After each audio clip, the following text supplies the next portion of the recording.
You're listening to Filter Free America.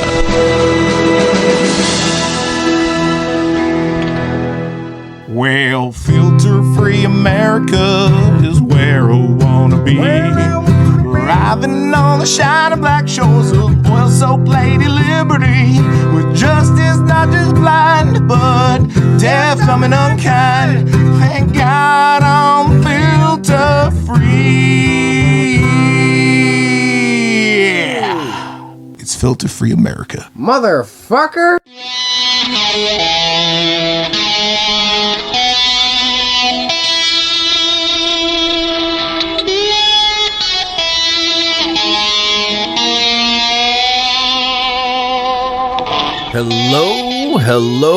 Hello, Filter Free America listeners.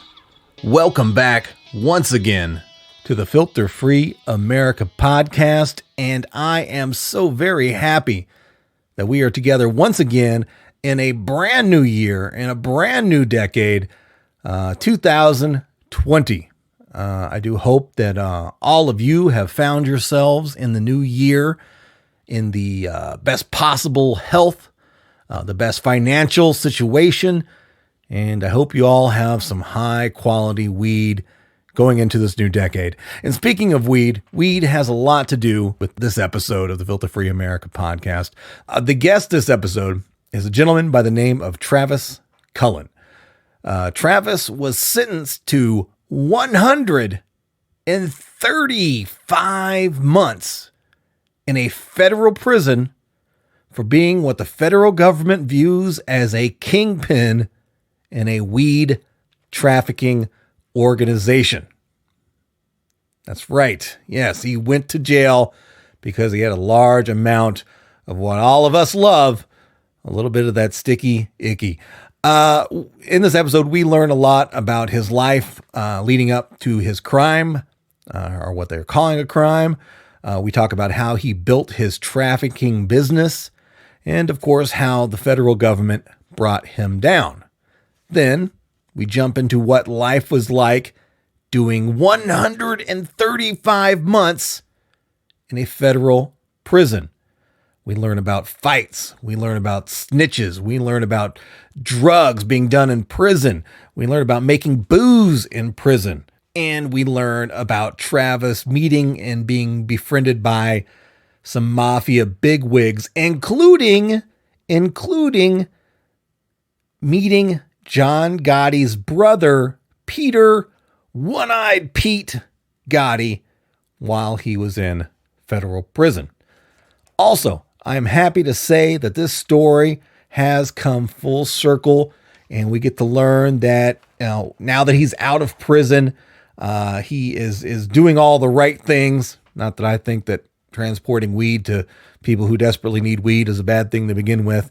But now he's got, he owns a construction company of his own, and he's just now starting to get involved in the legal CBD business. And he has a CBD company called CBD Dispenser. He's just now getting it off the ground. If you want to check it out, get in contact with him after listening to this episode and get some CBD products. You can find it really easy on Facebook, CBD Dispenser. And that's kind of his first little place of contact for the company that he's trying to get off the ground. So, but we talk about all that. We talk about the business. We talk about, of course, because his sentence revolved around weed.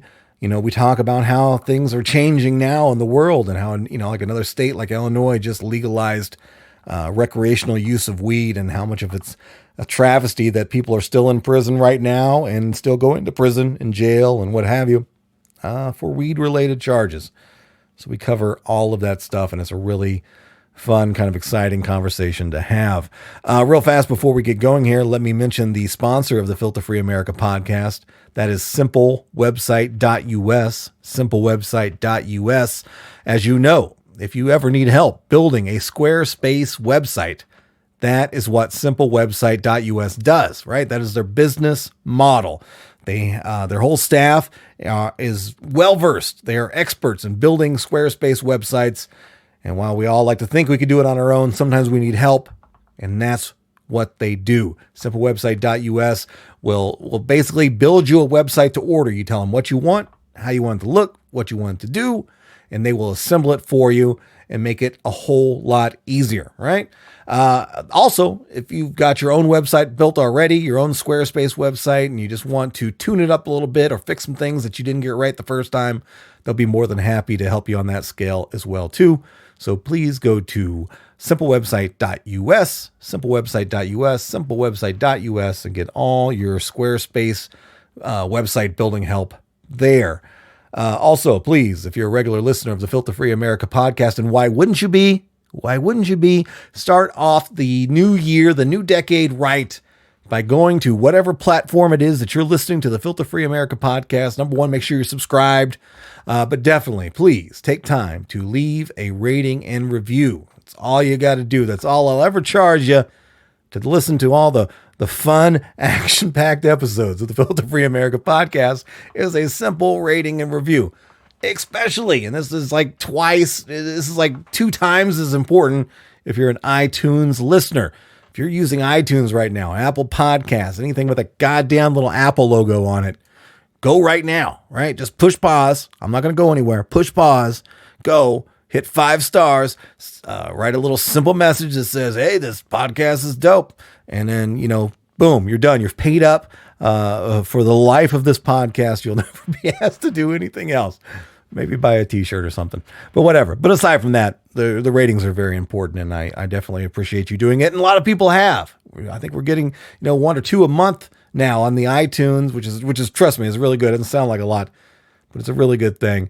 And I appreciate everything you guys do when you guys share the episodes online on Facebook, when you go to the Filter Free America podcast Facebook page, when you like that and interact there. That's all super helpful. Help me grow the audience and building up the strength of this podcast. And I really, really do appreciate it. And you guys have been a tremendous, tremendous help. And don't forget, if you need to reach any of the social media outlets of the Filter Free America podcast, just go to filterfreeamerica.com, filterfreeamerica.com, Filter Free America, America always intentionally misspelled with the letter K.com. And you can connect with all my social media there, and also find links to all the different ways you can listen to the podcast. And you can see the website that simplewebsite.us has built for me. So it's kind of a 2-for-1 type deal there. All right. Now, let's kick off this episode. And of course, we've got to first name the episode. This one's going to be really easy to name. We're going to call this one Sentenced to 135 months in prison for weed with Travis Cullen. There we go. That's the perfect title. No confusion about what this episode is about. So here we go. Sentenced to 135 months in prison for weed with my guest, Travis Cullen, right here on Filter Free America. Let's go.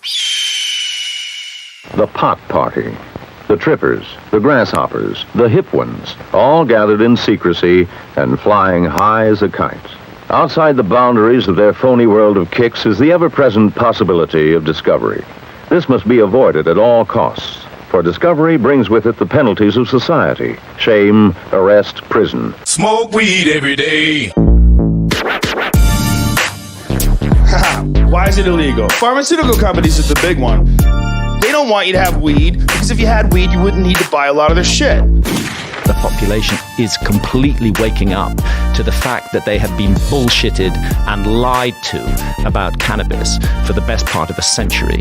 LifeForPot.org currently lists 25 nonviolent marijuana offenders serving life sentences in U.S. prisons. 64% of Americans think that cannabis should be legal. It's literally like one of the most positive plants the Earth's ever known. You feel you've been rehabilitated? Oh, yes, sir. Absolutely, sir. I mean, I learned my lesson. I can honestly say that I'm a changed man. I'm no longer a danger to society. That's God's honest truth. All right. So why don't you start by telling me just a little bit about your childhood, where you came from, how you came up, okay, environment you grew up in. So the childhood for me was very, played a lot of sports, was involved in a lot of things. Always active, not like these kids now with these video games and stuff like that. Building forts, really into the local scene, riding my bike, dirt bikes and stuff, and really just always on the go. I remember that. Well, you're here in Minnesota? Is this? Yeah, I've always lived in Minnesota. I started over northeast, and then I moved over to a suburb real close of Minneapolis. What age and how did you discover marijuana?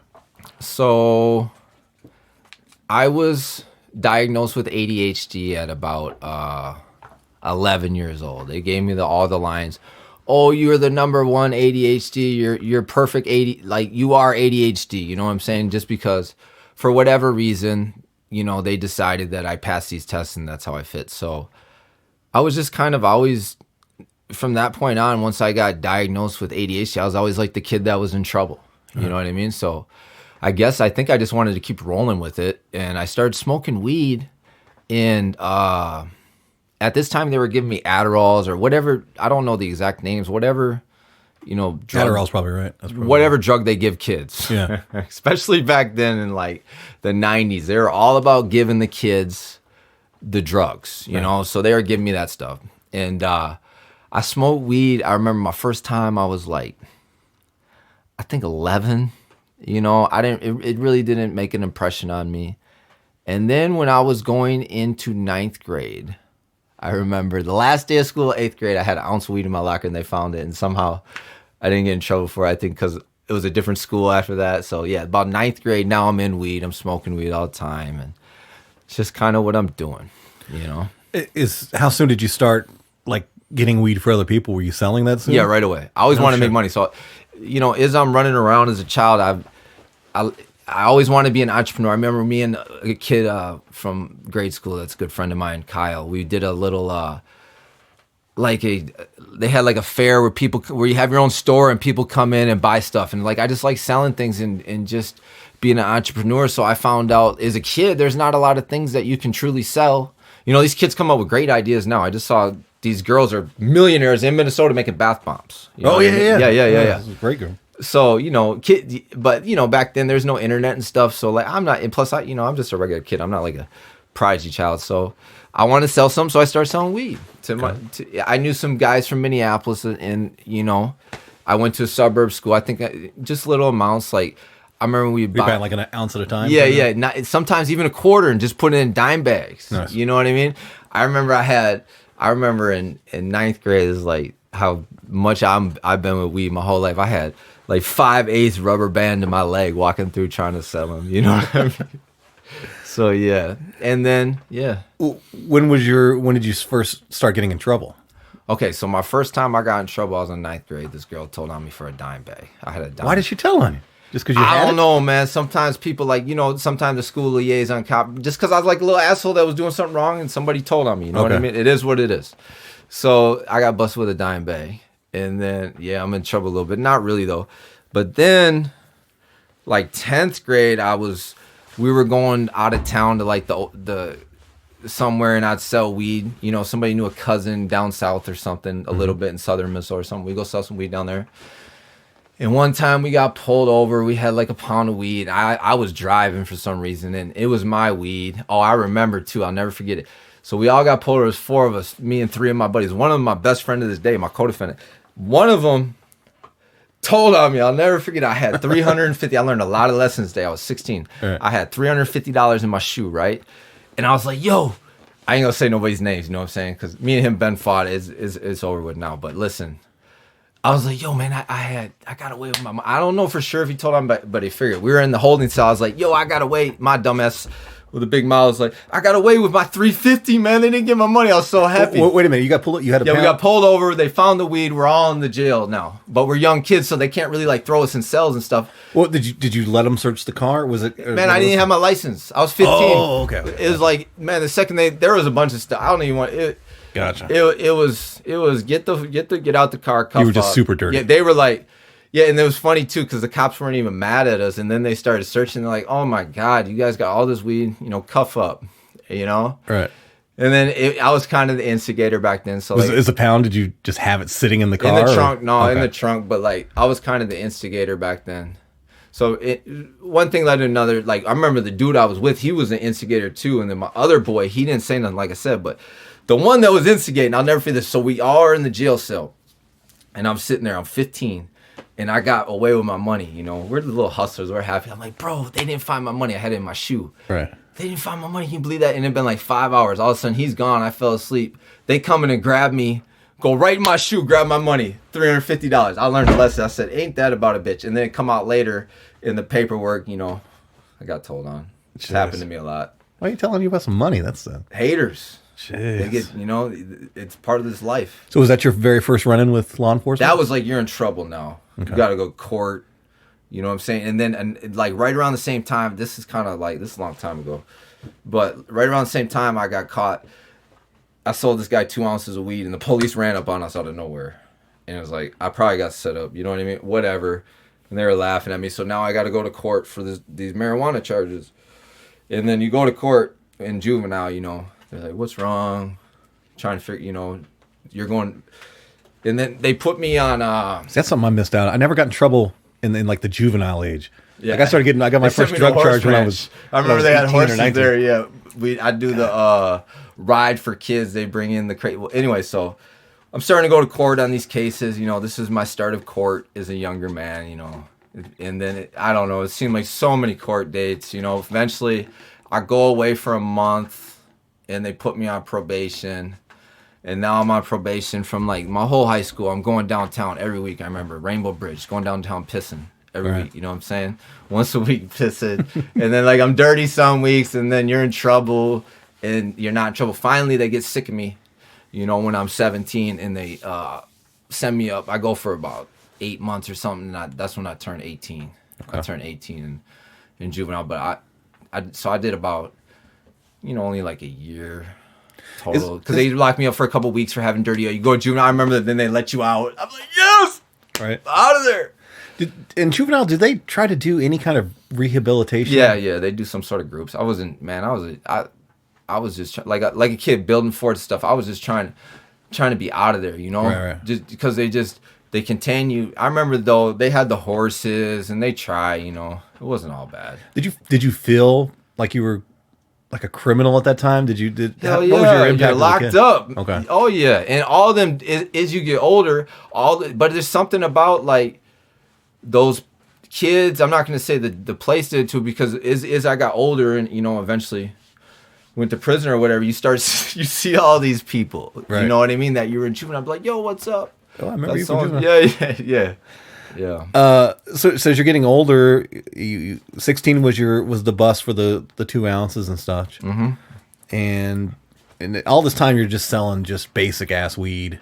Swag weed back in the day. So this is in the 90s. That's when Mexico went from Chapo. So when Chapo was sending up the Mexican brick weed, and, right. And it's like, if it's lime green, it's worth $1,000. You know what I'm saying? If it's brown, it's worth, you know, cheaper. As a weed smoker, then you sell the ounces for $100. Right. You know, you get a pound for $1,000, sell the ounces for $100. You know, as a weed smoker, that's like the Stone Ages of weed. You know. Yeah. These kids don't know about that shit. These kids now, rough. Oh yeah, these kids now, they got some shit. Sticks and stems and everything else. Yeah.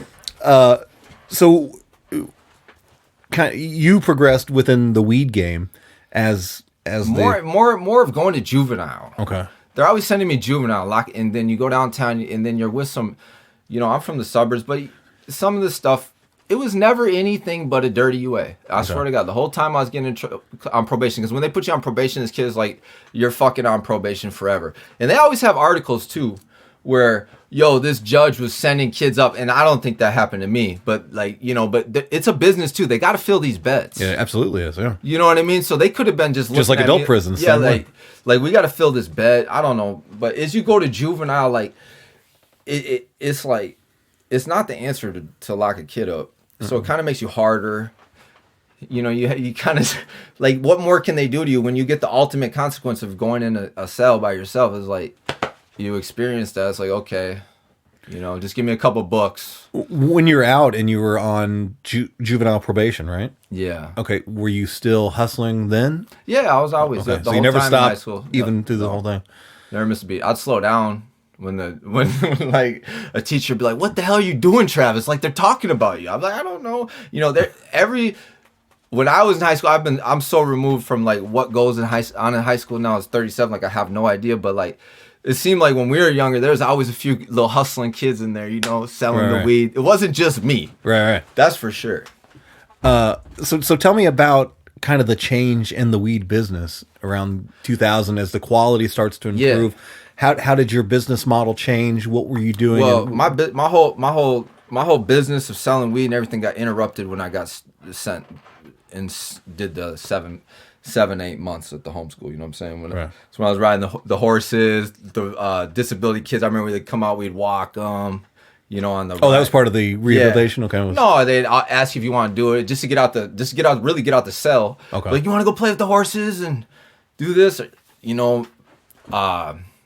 So anyways, then I get home. It's 2000 then. 2000. Remember Eminem's huge, Dre and them, the Chronic, they're touring, like all that. Like we get out, things are changing. Eminem, like, man, he made a big impact. Like shit's changing. You know what I mean? I've been in juvenile so many times at this point because, like I said, they throw me in for a couple weeks. Did you learn your lesson? Quit smoking weed. You know what I mean? Then I get out. You know what I mean? So I know all these guys were all plotting and planning, what we're gonna do. And I was always on like, man, I'm gonna go home and sell some weed. I'm gonna try to go to Cali. This is what I'm gonna do. This is my plan. Just trying to sell some weed. Right. And then and then back then it was swag. I feel like hydro didn't really get introduced to me till like 2002. Okay. So before, when you as a 16, 17, 18-year-old, were you just buying locally? Did you have a local supplier? Yeah, all local. When did you advance from being After I got home? Okay. Yeah, well, it was still local. There's a lot of people that will, man, they got a program, come up here with weed, and you can meet them. I don't partake in that because I know the evils of that shit now. Because I know a pack could get busted in your ass. You're meeting the fucking police. A lot of stuff like that. So I don't really. Well, how did you make that transition to just selling the swag and all that? To where did you get these connections to get the higher quality stuff? As I get home, I'm a young man now. I'm 18 years old. I don't have to talk to my parents. Were looking after me as a kid. They were like, "What the fuck you doing? Where you at?" Right. Now I'm home. I don't have to listen to anybody. I'm 18. I'm not on probation. I'm not on shit. It's time to move around. I get with my buddies, and we just start selling weed. Right. I started selling weed with my buddies, and then I know people from juvenile selling them weed. They're selling me weed, but I saved my money and just kept saving my money and got up. What are you making at this level? How much are you selling? It was like, you still flipping ounces. I had nothing when I came home. I had no money, so I had to start over nothing, just hustling pounds of swag, getting it in. Okay, but so doing pounds was kind of what I was. Oh yeah, you get a few pounds of swag, yeah. Okay, 5-10 pounds of swag. Are you like $600-700 back then? Are you traveling out of state at this time? No, right around, I think I was like 19, getting a little older. I'll start going out of state. Right, we start going to Cali. I start going out looking for plugs. I talk to my friends. They'll have a cousin who moves out there. We're going to California, man. California was crazy. I mean, you can go there and fucking buy anything. Right. It's like it's going down. So, and this is 2000, 2001, 2002. After 9/11, I remember 9/11. I was kind of like, I was already getting up. I remember what a game changer that was. Right. Oh, I remember when that happened. That changed everything. Especially I was already getting on. I was already getting kind of a little bit of weed. Right. Before 9/11, but when that happened, everything's getting checked. There's people used to fly 100 pounds on the airplane after 9/11. It's tight. I talked about it on the podcast before. It's like at the time I'm still in Missouri, and I had a guy we were doing a little weed stuff. When we would fly to San Diego, he had a connection there. We'd pick it up, and then I would mule it back on the Greyhound bus. Oh yeah, I never fucked with the bus, but yeah. Now you can't do that. There's fucking drug dogs and everything else and things. When it used to be way more lax. Yeah. Well, it's totally, everything's different now. And then, 9/11, I remember swag, and then I had hydro back then. And how hard was it to get a connection out there? Did you have to build a rapport? Not did you hard have at all? Okay. Especially for swag, it was harder back then to get good weed. I remember back in the day, it was tough back then to get good weed.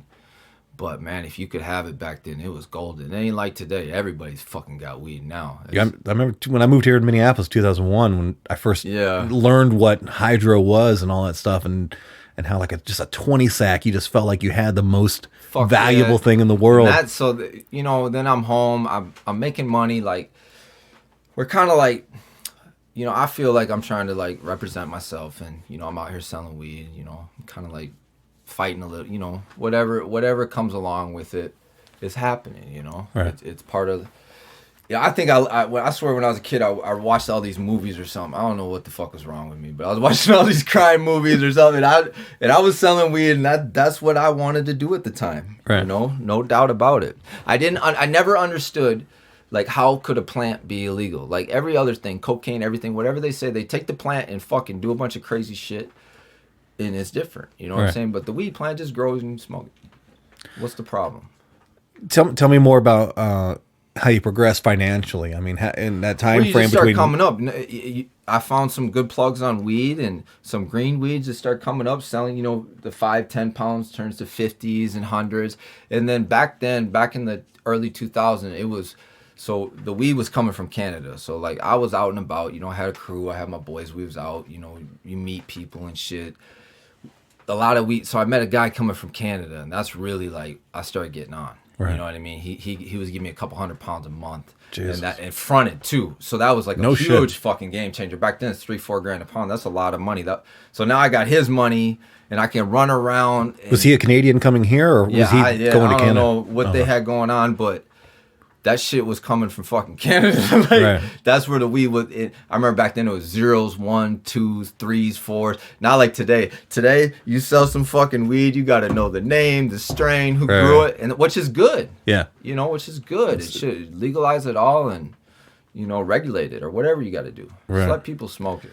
So at your height, before going up into the big bust that we're going to talk about, what were your financials? How much were you selling a month? What were you making? I come home 19, you know what I'm saying? By the time I'm 20, going into 21, it happens fast. Like the game's crazy. Like back then, you're younger. When you're younger, a bunch of different younger people. Everybody's cool still. Nobody's been busted. Nobody's a rat. Back then they weren't shooting up. I don't know what the fuck the kids are doing now, but like everybody's kind of cool and like I was moving around, and just selling a bunch of fucking weed. I was making a lot of money. I had a lot of stuff, How much is a lot of money? We were probably making like, 80 grand a month. Jesus Christ. Selling fucking weed, man. It was great. I remember unloading U-Hauls of swag, backing up in the door. You know what I mean? There's people in the neighborhood. They think we're just moving, man. We're moving boxes of fucking weed through the back door and stashing it up, putting pounds here, pounds there, and making the shit happen, and like, yeah. Were you just like a high tier dealer to other dealer, or did you have a crew? How were you moving all this? For sure. I had people that were with me, just like even with my companies I run day, everything, I had people with me. I had I had my partner, and he went with me, but like I was always an instigator, the feds, when we talk about the big bust, they gave me 4 points for it, 4 years. They got a name called leader organizer. You get more time. Oh, no shit. Yeah, if you're the head asshole and the feds indict you, they give you an enhancement like called a leader organizer, and they bump you up 4 points on the guideline system. So now you got, instead of like 70 months, you got like 115. Jesus Christ. Oh, they got it all figured out. When you're still doing business again before the big bust, did you have to deal with any kind of, drama issues, collecting funds, anything like that? Yeah, and like, I had a restaurant, and you're selling a lot of weed back then. It wasn't legal. Like people, it's funny now because people sell out of their dispensaries some stuff numbers that I would never even dreamed of as a weed dealer. But yeah, a lot of my stuff was fronting, so I was just, giving the perception that if you didn't pay me, I'm gonna be upset about it. So whatever happened after that, I don't know. I mean, we're young kids. When you're younger, just shit happens, you know what I'm saying? So yeah, we'd go out deep to the clubs, like, I was having it my way. It was great. Were you spending money or were you low key with it? Yeah, no, I'd buy a restaurant. I always wanted to build, something bigger, you know what I mean? Right. Before I got busted, But yeah, even now I always want to build. So back then as a kid, I was trying to build. I had a restaurant. I remodeled it, started a restaurant, was doing that. And then, any sort of business stuff, I was always interested in starting businesses. So, just, yeah. What's the largest physical possession of cash that you had at one time? I remember one time on the table I had like 260,000. Jesus I didn't even fucking think nothing of it at the time. It's crazy, huh? Now to make that money, like when I build a house or whatever, oh my God, I got to work for like 4 months. It's funny how the perception changes. Oh my God. Yeah. When you have a lot of money, it just seems like it wasn't like it was all my money, but I remember it could have been my money. I should have had it all be my money, but Right. Yeah. So let's talk about now, kind of coming up to the big bust. Yeah. Was this the highest point financially and business wise? Yeah, I was doing good. And, I had, obviously, yeah, anytime you're going up and you're going up. So I was, I remember, I met the Canadians. So I started going to California. I remember going out to Haight-Ashbury Street back in 2002, 2003, meeting with a dude on dispenser. Like, I don't know no names. I don't even remember the dude. We don't, but I'm saying like, busting out 150,000 buying the good outdoor weed. They've been growing that shit for years out there. You know what I mean? Buying that stuff back then, and like, did they look at you as a big dealer, or were you just like I don't know what they're okay. like. This fucking guy's got cash. We're growing it. Let's get this shit going. That's what they do. That's their industries out there. So right. Yeah, and like back then you could sell like not so great weed here. You know what I mean? So that was I was making money doing that, and then I was also going to Los Angeles getting brick weed, and that's what I got caught up in my Fed case. We were going down there getting brick weed, and I got caught with 700. So I had a driver, and then I thought like back to watching the movies, like thinking I was a big shot. It's funny when you're a kid, man. I try to tell people like you think you know everything, but man, there's a lot of things like in your 20s, you got to be careful because there's a lot. Like I had no idea of the laws or how it goes down or how you get busted. That's what keeps my nose clean now. Is like I know the way the shit works. So, anyways, I have a driver. And I think this is the smartest idea in the world, having him drive back with the weed, right? So this asshole gets caught with 700 pounds of my weed in the back of the truck, brick weed. Do you know how he got caught? Was it just a random stop? I have lots of theories. I remember reading the thing on the newspaper when I was in prison. They had like this AT&T dragnet the DEA was doing, where they was reading people's phones back in that area. What changed after 9/11? Who the fuck knows how he got I remember caught. that. Okay. He got caught and told on me. That's all I know. So he got caught. He got pulled over in South Dakota. With 700 pounds. Yeah, fucking tells immediately. Oh my God, he probably lasted like 30 minutes. F that. I won't even give him that. Probably just put him in the back of the seat of the car. He's like, Travis! So this is his address. This is what he looks like. That's the case in point. Like if I would have just drove the weed myself as a kid, I'm 37 now. So if any cops are listening, don't get excited. This shit's fucking over with. Yeah, if I would have just drove the weed myself, so there would have been a thing called conspiracy, and I learned about all that. This is all to learn. So, anyways, I'm at my restaurant working, and I'd already talked to him on the phone. He had asked me some questions like, "Do you want me to leave the weed in the truck?" Like, it's 700 pounds. If you can imagine, like, it's fucking big and bulky. Of course, right. And so I said that. You know what I mean? Being, ignorant to just whatever. Right. It's fucking mine. Everybody knows now it's my weed. Yeah, leave the shit in the truck. So, yeah, so, he's right next to a DEA agent. They got me on recording. It's done. So my best friend and partner at the time, I go wake him up. Oh, I feel this is like the worst thing ever. I go wake him up. Poor prick goes and meets him, gets arrested by the DA. They didn't know nothing about him. Like, I was done because I had all the interactions with the rat. Oh, wow. Okay. So I was already done. It was over. With the feds, like, conspiracy and shit where they got you that deep where they can prove it. You know what I'm saying? Talking and, like, and they got the shit on that they can put on the table to the jury. Like, you're done. So So anyways, he gets arrested. They come and grab me at my restaurant, and how did that go down? Was it like they just walked in the door and arrest you? If anybody's ever owned a restaurant, you're married to it. Yeah. So I'm opening it up, and this dude comes in. This big guy comes in. He's like, "Yo, let me get a pop." I'm like, "Okay, what's up?" And like, so in the mornings, he's not even supposed to be in there, but he's walking in there real arrogant. I'm like, who the fuck is this guy? You know what I mean? Like, anyway, so I go to leave on a delivery. The same guy comes up to my door. He's like, "Yo, get the fuck out the car." I'm like, "Man, who the fuck are you?" You know what I mean? All of a sudden, Cadillac Escalade pulls up. All a bunch of people that I think are robbing me or trying to kidnap me. Right.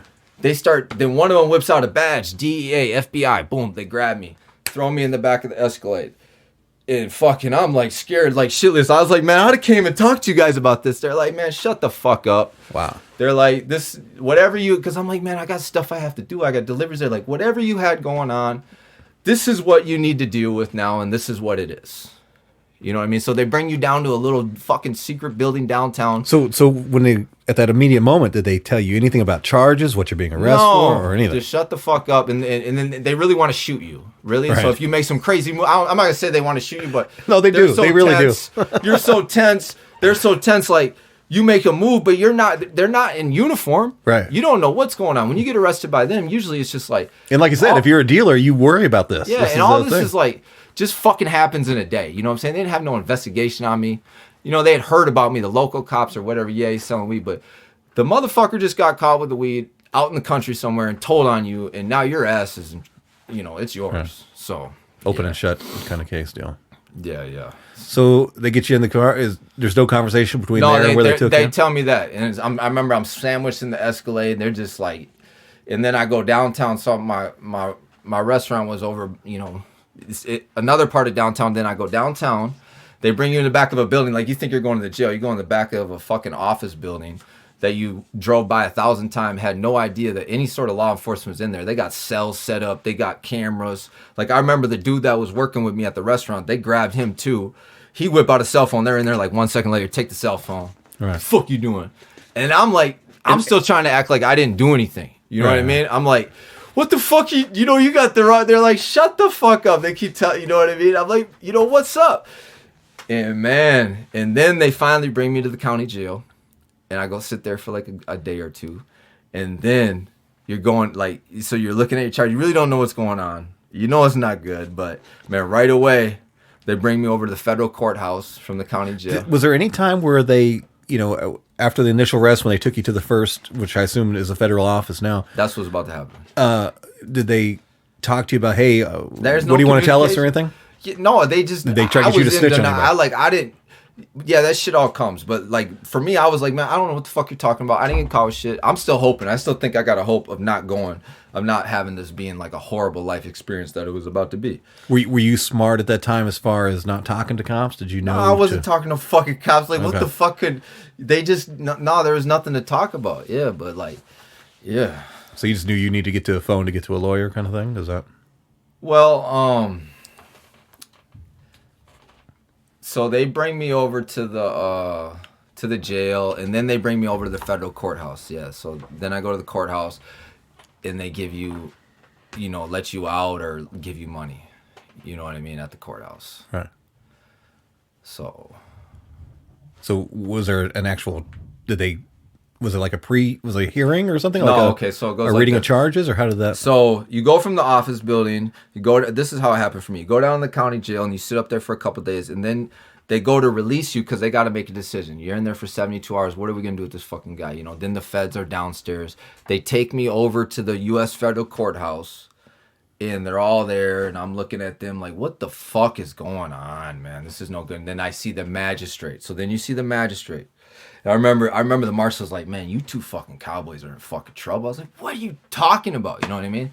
I see the magistrate. They talk about my let me out. First time felon, never been in trouble before, got caught with a bunch of weed.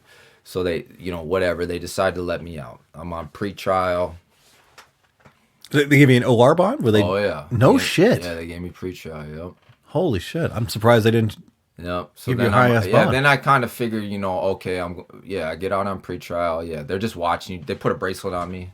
They're checking up. That's what it was. They were trying to see what you were going to do. Yeah, you got busted. You're fucked. They'll let you out, especially if you don't have a record. The feds will let you out. There's no money. You can't buy your way out. Right. Probably tell your way out if you wanted to, but like, yeah, they'll let you out on pre-trial because they want you to get in more fucking trouble. That's kind of what happened to me a little bit. How soon after your arrest did you get a chance to talk to a lawyer? Oh yeah, so then I know I'm in trouble now. I didn't know the extent of it. They got this. Oh yeah, so then you get out. I got out on pre-trial. You kind of figured out what happened. Okay, dude fucking told. You know, we can't get a hold of him. It's over with. He got, you know. Yeah, and then so yeah, we know what's going on. I'm pre-trial, and then I know what's going on completely. Dude set me up. It's a wrap. I go see my lawyer. I hired Joe Freeberg. best lawyer ever. If you ever get in trouble, hire this guy. He tells me right away. So I go down there. I remember it's a summer day. It was the summer of like 2003, I think, going into 4, something like that. Anyways, I go into his office. I'm like, so you get arrested and you get out by the magistrate, and then they start talking about. And just so listeners in other parts of the world who don't know, Joe Friedberg is like the top tier defense attorney. Yeah, in the state. Yeah, it's like guy. He's the best. All right, so what part were we just talking about? Get me back to it. I want to know what your first interaction with the lawyer when you called them, and then how did it play out from there? What was your conversation? Okay, so then with the feds in Minnesota, the feds or whatever happens, they do a grand jury. So you get arrested, you're in trouble, right? They fucking arrest you. They do whatever the fuck they want. They're in charge, but they got these procedures. So they indict you now. Now you get indicted. They bring what happened. We caught this guy with the weed. He fucking said it was Travis's. Let's give him a fucking 5-year minimum mandatory because it was conspiracy to sell over 100 kilos. Then let's give him another 10-year minimum mandatory because it was conspiracy to sell over 1,000 kilos because this asshole that just drove just told him about everything that he fucking think of and some more. You know what I mean? They pinned all of it on me for the weed. Did he get the driver? Did he get to walk completely? Oh, walk, yeah. Of course. Like 6'9". He's out of there. Jesus. They know what they're doing. All right. So yeah, he walked, but I'd never heard. Whoever it was, I'm not gonna get myself in fucking trouble. I've been home and we build houses now, and yeah, no, none of that. Gotcha.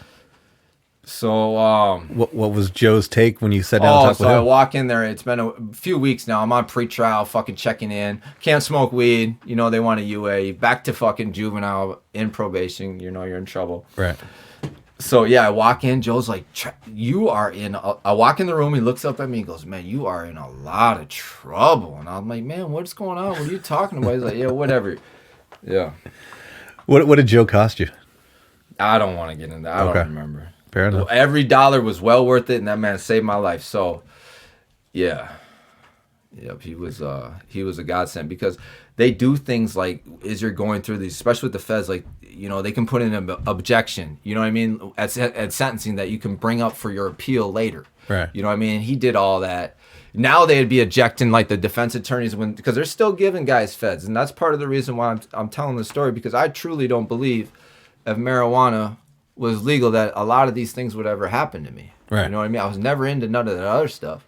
Well, that's one of the things we talked about before, recording was it's what you got busted for now is the big legal business and just the mind fuck of it all. Yeah, and then of how you and every other weed deal in the world was scum of the earth, and now there's whole states making millions on top of millions of dollars. The guy that signed all the marijuana bills that I'm in prison. I mean, I haven't checked this, but like you can bet on it. He was in Congress for like 40 fucking years.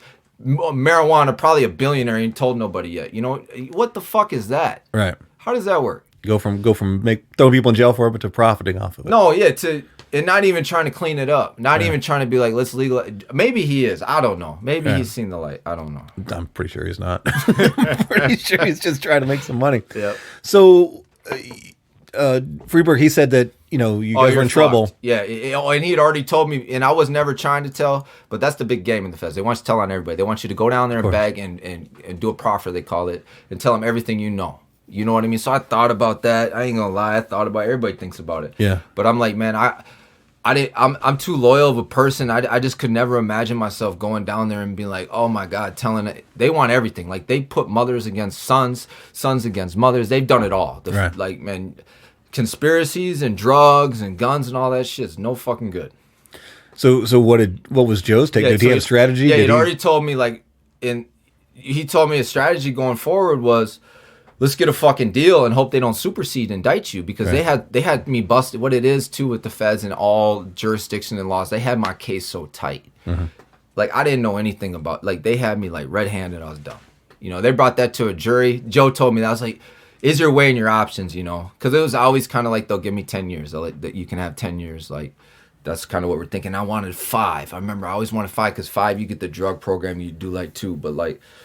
No, there was no talking, nothing like that. You know what I mean? So you had mentioned something before we recorded about Joe and about you you turning snitch and him not. No, not me turning snitch. The first thing is I remember he came down to the federal building and he told me straight up. He's like, if you're trying to be first interaction I had with him when I first was like in the feds building, because he represented me on my magistrate hearing. You know what I'm saying? So like when they arrest me, they let him come and talk to you. He said like, I'm not trying to get involved in this shit if you're trying to tell. He said they're gonna make you tell on everybody you know.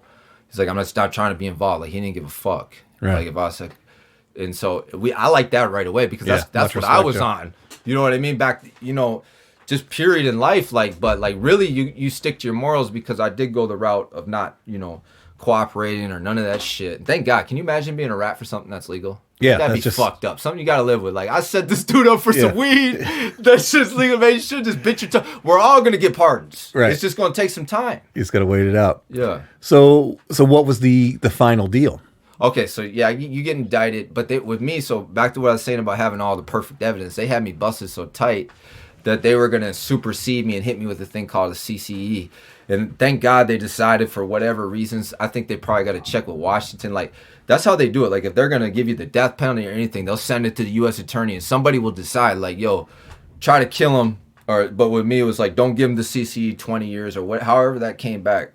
But they didn't. And then, your only leverage at that point is really not costing them money for a trial. There is no leverage. They don't give a fuck. They will do whatever. Your only leverage is they just offer you a deal and give you 3 points acceptance responsibility off your guideline sentence if you don't tell. Okay, they don't give a fuck.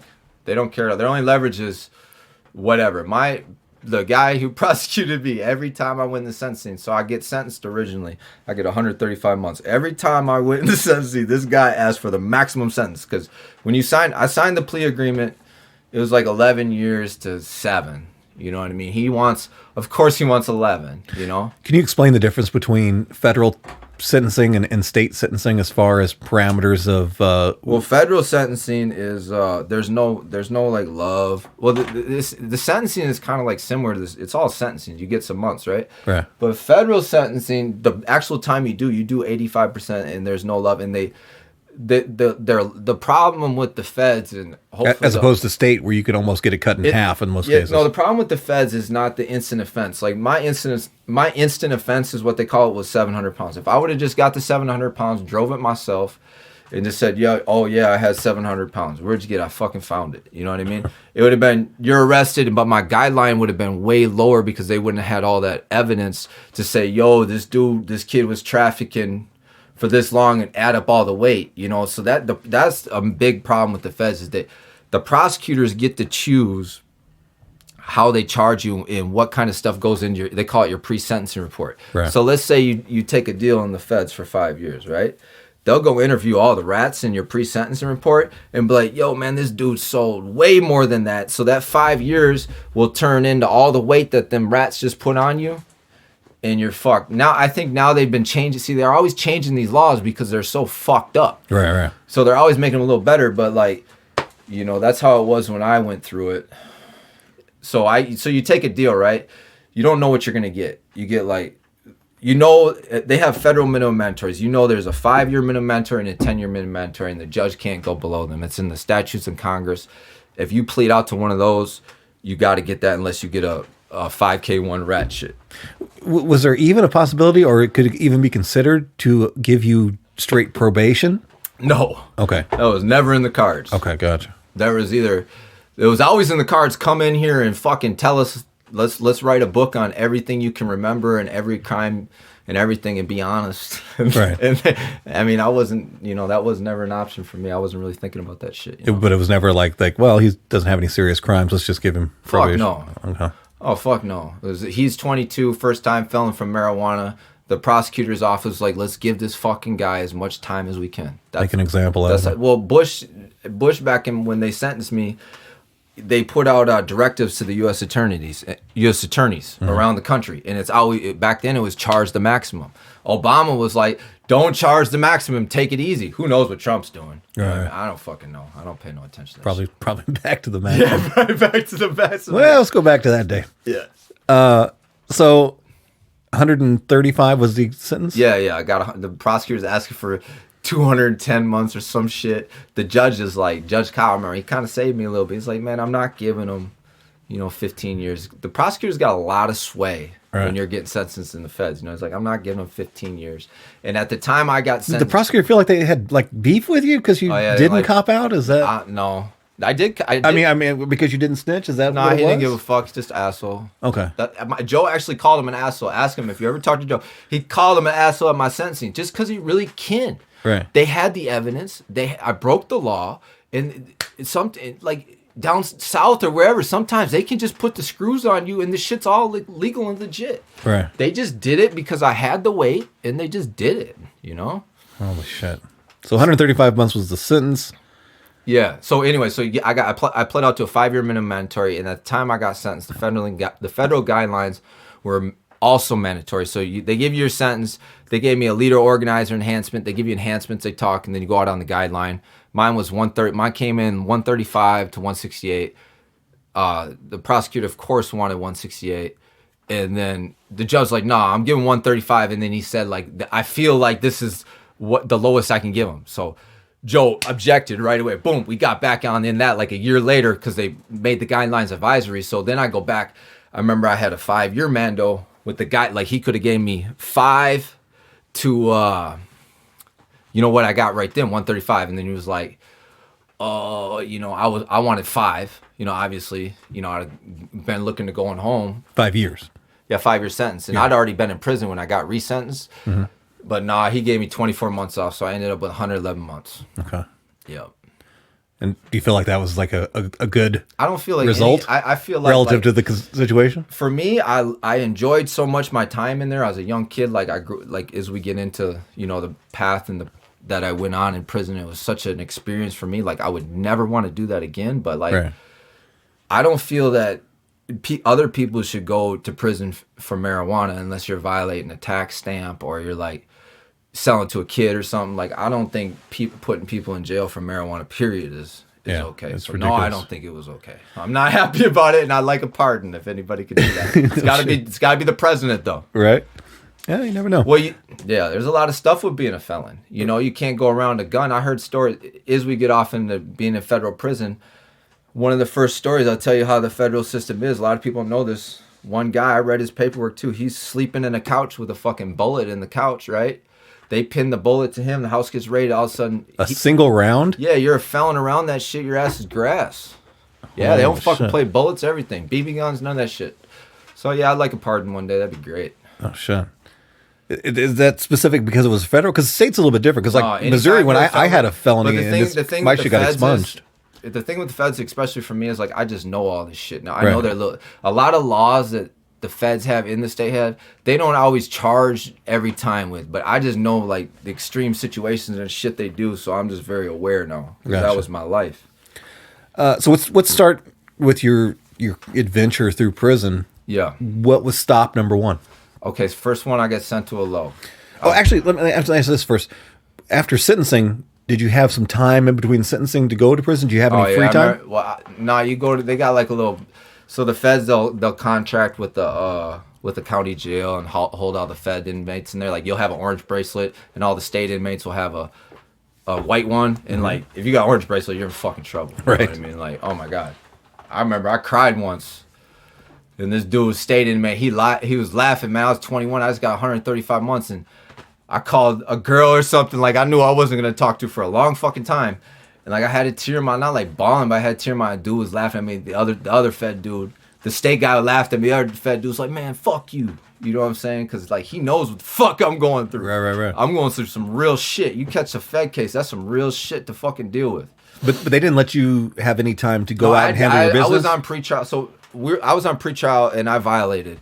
They said I did some shit some sort of bullshit I don't even want to get into. Like, gotcha. Smoking weed, and I don't know. They said I threatened somebody. Some fucking, who the fuck knows? They just came and arrested me. That was the last time I got out. Okay. So that was 2000. So at that point, you're county jail to federal prison. Yeah, it's over with. So then my first stop, I go to Sandstone. Sandstone's a low. It's like a dormitory type deal. It's really compact. You know what I mean? When I walked on the yard, I was 21. It's very, very like safe. You know what I'm saying? Mm-hmm. And like, but there's a lot of rules. It's safe because the police are running everything. They're telling you what the fuck to do. So it was like strict. You know what I mean? So yeah, that was my first stop. What was the environment like? You said it was safe. I mean, what's the demographic? Who are you up there with? Are you with other high? It's your first taste of federal prison, man. You got Serranos from California. You got Asians from South Dakota. You got mob dudes from New York in there. You got the whole mix. No, many people don't know this. At Sandstone, they got like a high tech rat prison right there. Dolo shit too. They said that Sammy the Bull was there too. Really? They probably won't like me saying that, but I don't give a fuck. Oh, but it's like you don't ever see them. It's like right next to it's like Secret Squirrel, Area 51 UFO shit. You know what I'm saying? Whoever's there, they fucking told on some people, and they're separate from the they got their own unit and everything. Yeah, it's crazy. Who were you locked up with there that you were involved with? Was it other murderers? Was it drug dealers? Was it? Yeah, that's a good point. So in the feds, it's kind of like it's a lot of people with the same kind of crimes. There's a lot of people that I got along with because I was always an entrepreneur, and there's a lot of people in there for making money, scams on mortgages. Like I remember one guy, he had a fake insurance company. He made millions, but he got 20 years. Right. And so you meet a lot of stockbrokers, the people you read about in the paper. You know what I mean? Like the Denny Heckers, shit like that. They're in the feds, but then you got in the lows. Because they'll like let them, they can stay there kind of because it's safer and the police run it. Like, so people in a low want to be there. Like if you're in a low security prison and you're doing time, it's because pretty much you kind of like, you're chilling. I wanted to be there. I thought I wanted to be there at the time. I was right there. I was getting visits. I still kind of like had a girlfriend. She was talking to me. It was cool. You know what I mean? Right. But that was actually the hardest part, was still being connected to the world. Okay. That was like, I didn't know because I was like miserable. I was always reading about my case, because I had the appeal that I was doing because I didn't win that for a little while after I was in. Right. So I'm reading law. Still got hope. Like think I'm getting 5 years. I'm not going to have to do, the 7 years that I actually had to do. Ultimately, end up doing in prison. Any drama at all within that facility before you moved to another well, one? with me, so right away, you go there like because it's a low. They got a lot of rules, and you're either going to follow them or you're going to go to the fucking hole. Yeah. You know what I'm saying? So right away, and for the novice listener, what's the hole? The hole is the shoe. It's the fucking thing on TV. They got one of them. It's everywhere. jail in jail. Yeah, I spent a lot of time in there. So right away, I'm trying to go around. I'm trying to like hang out, man. I'm trying to figure out my group. I'm a white kid. I'm not in a gang. I don't want to hang out with rats. I don't want to hang out with pedophiles. You know what I'm saying? I'm trying to just figure my shit out. Were pedophiles mixed in with everybody else? Yeah, at the lows. You don't have to deal with them at the highs. And like at the highs, it's different. You can beat them up if you want to, usually. So they're just... Yeah. General pop? Oh, Jesus. Oh, they're disgusting. Okay. It's horrible. So, does everybody know who's the pedophile? You kind of like tell. Okay. And they're not hanging out with certain guys. Like if you're living in the same... At the low, it's this dormitory, so you're living with the same 100 guys for years. You're going to kind of like... You kind of take a chance to inventory everybody around you, and especially like in the feds, you produce your paperwork. Like I was on that, like I just got banged. I got 135 months. My appeals, case law, like I got all my shit. Like so I want to be around. To talk about that for a second, was that something that everyone has to go through when you go in the door? They're like, if you're legit, you got your paperwork. If you're not legit, you got some fucking excuse, or the counselor won't let you get it. But if you want to hang out with like the honorable dudes, like the good dude, like you got your paperwork, and like it is what it is. It's almost like how I'm looking at it is almost like kind of like high school, where you get you get the clique of the cool people. Yeah. All this guy's on the football team, he's good, and then like the nerds would be like the pedophiles. Yeah. Okay. No, that's how it says. Like especially like Sandstone, it's like a mall locked up. It's like you're in a mall locked up. Everybody's just kind of walking around. They got the library, and So anyways, I'm running around. I want to smoke weed. I want to, I'm still a kid. Right. I'm 22 years old, 23 years old, whatever. I got a lot of energy. You know what I mean? So I'm playing softball, working out, lifting weights every day. But like the first thing is you can't sleep during the day. You got to go work a job. So right away, go get a job, Cullen. I got money, to do my time. I had money the whole time. And that makes doing time a lot better. You got like $300 a month. It's going to be a lot easier. Right. So anyways, I didn't want to work a job. So I didn't ask you that. Did after you were sentenced, Did the feds take anything from you, either property or money? I had a bunch of money. That's the problem with drugs and all that bullshit. It's really just all fucking bad comes out of it, because either your fucking friends end up owing you money, end up telling on you. The people you do it with are all the people you love. You know what I mean? So they'll get caught up in your shit. And like, yeah, I had a bunch of money. I lost a lot of it. I had some when I came home, though, you know, started my businesses. But yeah, it's a much more rewarding life if you just build legal businesses. Right. And then all your friends don't go to jail, and you can stay out and you go to the bar or do whatever you want. Okay. So anyways, what were we talking about? Just experience it in the jail. And oh, okay, yeah. So I'm in the feds. I get my first shot. I didn't make my bed. I'm like, why on earth would I have to make my bed? I'm thinking, like, didn't I just get 135 months? Right. Like, pretty much against my fucking will. Like, at the very least, I should not have to make my bed. Leave me the fuck alone. Jesus Christ. Right. You know, I'm going through it. You know, I'm not happy right now, you know. So anyways, I go to the hole for that. Go to the hole. Now I'm in the hole. And then get out. Cullen, you got to get a job. How long are they putting you in the hole? 2-3 weeks at a time. Solitary, little ass fucking cells. Like, give me some details about the how hole bad at it is. Sandstone is, you think you're on a submarine shit. You go, so you're on the yard. It's all like everybody's moving around. It's kind of like, you're like, prison's not like county jail. You're kind of like free, you know. You got to go sleep in your bunk at night. It's bunks with just a big room, right. But the hole is like you fucked up. Right. You know you're in fucking jail when you go to the hole. So you go in there. It's like a little submarine, little door. You open and shut it. Or no, the guards, they open. You're cuffed in the front. They throw you in this little like, it's probably like 6 by like 8. It's so small. And then no air conditioning. And then they'll heat it though in the cold, but no air conditioning in summer. I'm gonna be hot as fuck in there. And you got like the rubber mat. And then you can have a weird Sally too. He'll be jogging in place or doing push-ups. You're like, oh my God, it's getting even fucking hotter. And you're. Did they give you any access to any like commissary or books or anything like that when you're in the hole? Shit. When you're sentenced to shoot time, I think, yeah, they'll give you some books, but they'll take your radio. They'll be like, okay, so you get a shot in there. You got to go to what they call DHO. You go to DHO. Boom. Travis, why did you got in a fight with so-and-so? Because, like, I go to the hole for fighting at Sandstone. I went to the hole for fighting. Like, did you fight him? I'm like, no, I didn't fight him. You got the wrong guy. Yeah, you're guilty. Boom, 30 days shoe. Go upstairs. Then you go upstairs to the even more fucking hole where they take your radio. They search all your shit. Take your candy bars. Now you got to do your shoot time, and then you do your shoot time, and then they let you out. And I swear to God, when they let you back out in the yard, you think you fucking went home. You're so happy. You're like, oh my God, thank you. So that happened a couple times. Can we talk about the fight at all that led to yeah, it? One time I got in a fight. The first fight I got in prison, I remember, it was funny. And fights in there, they don't always have to be dramatic and end with the fucking stabbing or something. Sometimes you just get in a fight with a guy. If people fought out here a little more, I think it'd be good, but you know. It's a good help equalizer. them out. Yeah, you don't always have to you can just fight and then it's done, you know, sometimes. But the threat of getting punched in the face fixes a lot of things sometimes. Yeah, just treat people respectfully. Like, you notice that about dudes in prison. Like, you bump them like, excuse me, because you know what's coming. So anyways, I got a bunch of these frivolous shots, man. Bunch of bullshit. I can't remember all the stupid fucking rules they had that I broke. But anyways, and this whole time I'm reading. I'm trying. Oh, you were gonna tell me about the fight. Okay, yeah. So I was actually my first fight.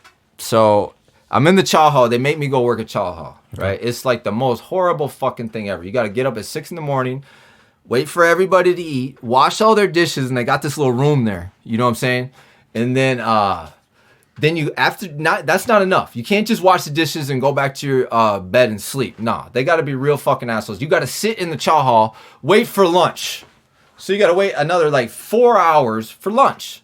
So you can wait for lunch and wash all the fucking dishes again. And this is, you're just sitting at like a cafeteria, 100 feet long, stools and table. So one day I left, right? And then they got like the head dish guy. He's been there the longest and kissed the fucking most guards' asses or whatever the fuck he had going on. Is the working in the chow hall, is that the better job? Mandatory. No, horrible. Okay. Sucks. At Sandstone, a place like Sandstone or Low, it's like you got to have a job, or else. And if you don't want to conform, they'll kick you the fuck out. That's what they did to me eventually. So I'm like, yo, bro, I left one day, and then I come back, then they say the fucking cops screaming, you fucking left. And I'm like, man, I'm thinking like, and I was probably right. I said, there's no way that he could have known I left unless the guy that's always hanging out with him fucking told him. You know what I'm saying? The inmate that's in charge, the head dishwasher, you know what I'm saying? Right. Whatever the fuck he did to get that job. So I'm like, yo, Neil, why don't you go fucking, he says, Colin, where you at? You need to go in here. I said, why don't you go fucking tell the guard like you did yesterday? Leave me the fuck alone. I get to washing my dishes. I'm laughing. I'm like, yeah, fuck him. You know what I'm saying? Man, he comes up behind me, hits me in the back of the head with a fucking broomstick. Boom! I turn around. We start fighting like 3 times. He was a black dude too, because he's in a gang. Like a black, like they got gangs. Like that's the thing with being a white boy in prison, man. You really got to find your fucking way, especially like. What was the dominant gangs in that prison? Well, all Midwest Federal is like Chicago gangs. You got the Chicago gangs, you know, Vice Lords and all Disciples. That shit. I don't want to start, whatever Chicago gangs are real prevalent. And they're kind of like, even Minnesota dudes, they'd be like, yo, I'm from Chicago because there's a fucking 100 of them. Right. You know what I mean? Or 400 of them. But anyway, so we fight like, I remember 2-3 times through the lunch, people were busting their fucking trays and me and him were in there fighting. And I was a younger kid. I was like 150 pounds. He wasn't that big either, but yeah, we fought. I remember I had big welts on my back from hitting me with the broomsticks. We fought, and then we fought once, boom, during lunch, and then we fought again. And it was kind of like... You stopped to serve lunch and then start fighting again? No, yeah, we're not... like, I would fight him. I remember I'd get him, like, off me and punch him or whatever, get him the fuck out of here. And then that wasn't enough. He'd come back and hit me again, and we'd have to start fighting again. Where are the guards at this time? The ones watching They're out in the chow hall. We're in the dish room. No cameras on you guys or anything like that? No, they don't see everything. Holy shit. We got away with that one. Nobody got caught. And, we talked and, like... Some fucking guy in the unit, a white guy, would be like, oh, we talked to them. It's cool. He's a fucking rat anyway. They don't care. But, like, if you hit, like, if you're in a prison, like, Sandstone's not really that big of a deal. But, like, if you're in a prison and there's, like, a ton of people in a gang with a dude you just got in a fucking fight with, like, that shit's really, really serious. Right. Like, so, you know what I'm saying? It blew over. Yeah. And then, actually, the fight that got me kicked out of Sandstone, I was with my fucking friend. We're shooting pool, right?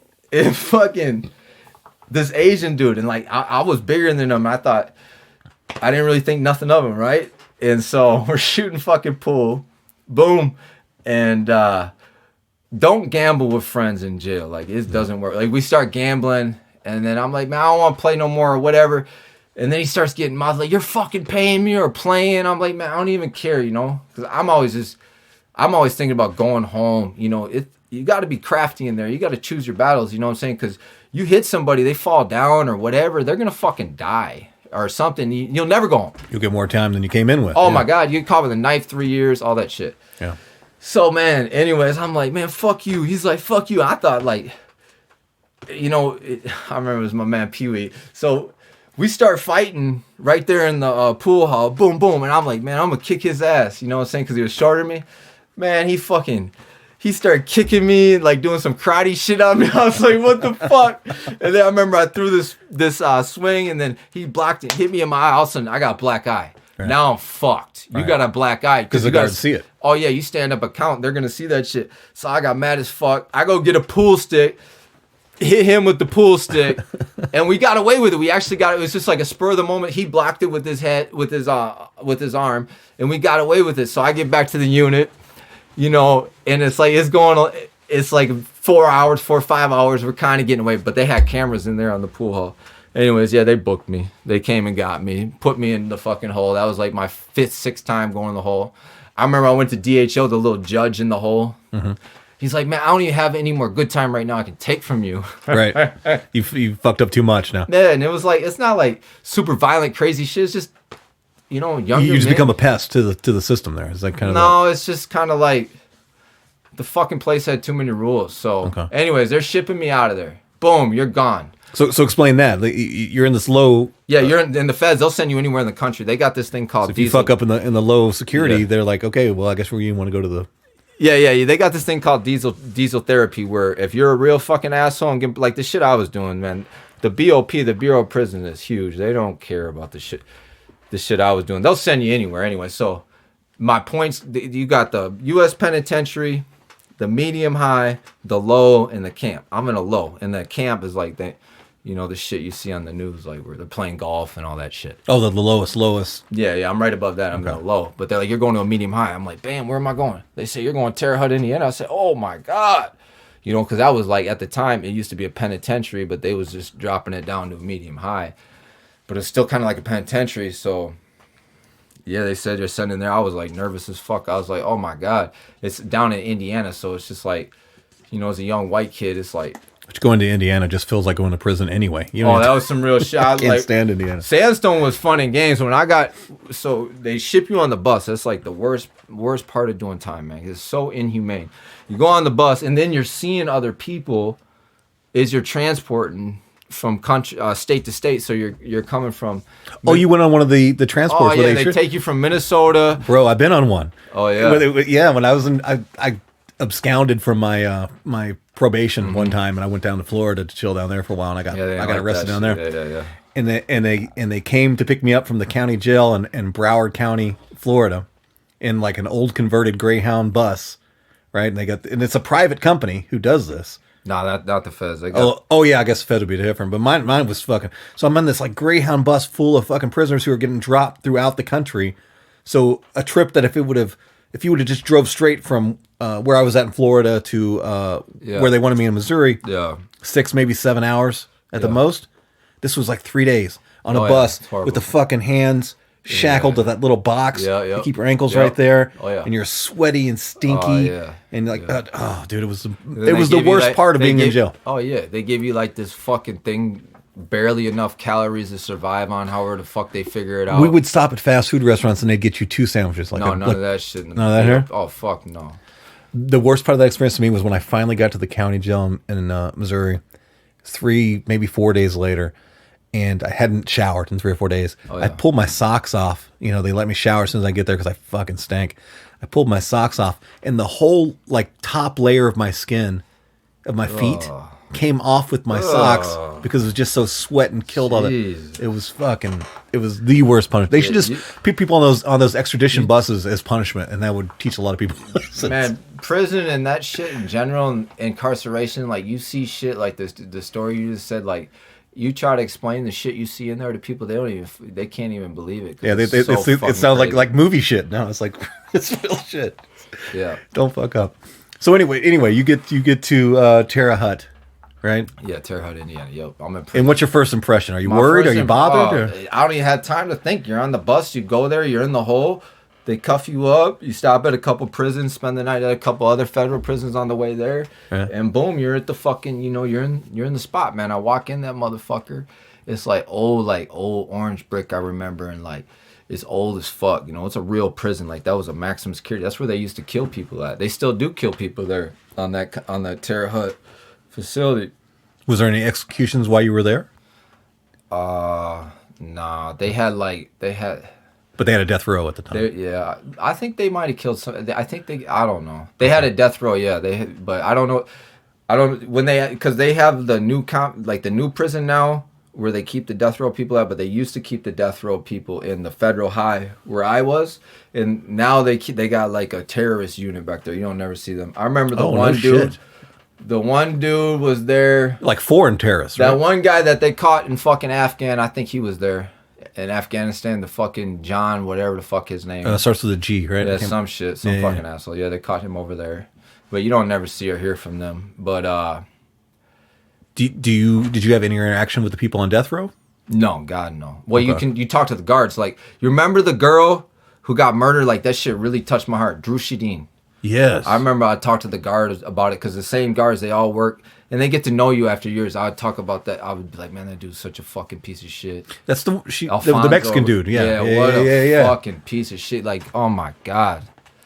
Yeah, so did you see him? Fuck that dude. Nah, you never seen people on death row, you don't see him, but you could tell the guard like how big of a piece of shit you thought he was and thought you were maybe doing something. So he was back there though when you were there.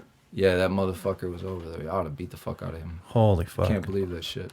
Is that, of all the 3 different prisons that you were at, is that the most notorious person that you were at least in the same I facility wasn't with? anywhere around that guy at all. Right. Like not even like any in his realm. Like I was in one prison and he was in another prison.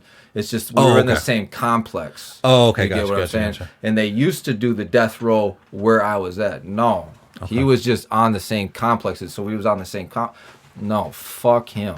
Oh my God, what a disgusting fucking individual. Of the people that you did have interactions with, who do you remember being the most notorious as far as type of crime or? Yeah. So like, so I walk into prison, right? Like you said, I walk in there and I'm like, oh my God, you walk in the unit. There's 120 people in the unit where, and like I walk in and I'm like the only pretty much white guy in there. Like it's all black, mostly black down there in Indiana. And like there's a few other, I remember a kid walked up to me, JT's got a fucking swastika on the back of the head, but he's talking to all the black guys. Everything's cool, but like that's just the kind of culture that I just entered. Like you just entered some other shit. It wasn't like Sandstone. Like this place was different. I knew right away it was different. It was more serious. Like it was different, but I was still young. Like, and I never done time before. You do little juvenile time. So I'm really about to find out what the fuck it's all about. You know what I'm saying? Right. Okay, so I go there with a guy named Tony Pepito, right? He's an old Italian dude.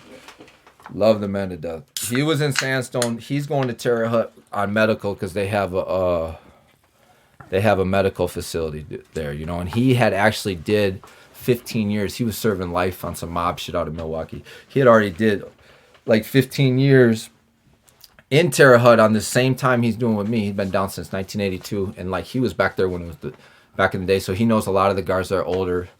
So we both go to the intake unit, and he sees me. We're kind of like becoming friendly, you know. I'm the younger white kid. He's like, you know, kind of. He's a nice guy. He wasn't like a convict, hardcore or nothing, but like he was a mob dude. So like he moved around nicely around the prison. Like he kind of had people respected him and what he had going on. So I'm like, you know, hanging out with him, just trying to really find my way and just really stay safe in that motherfucker.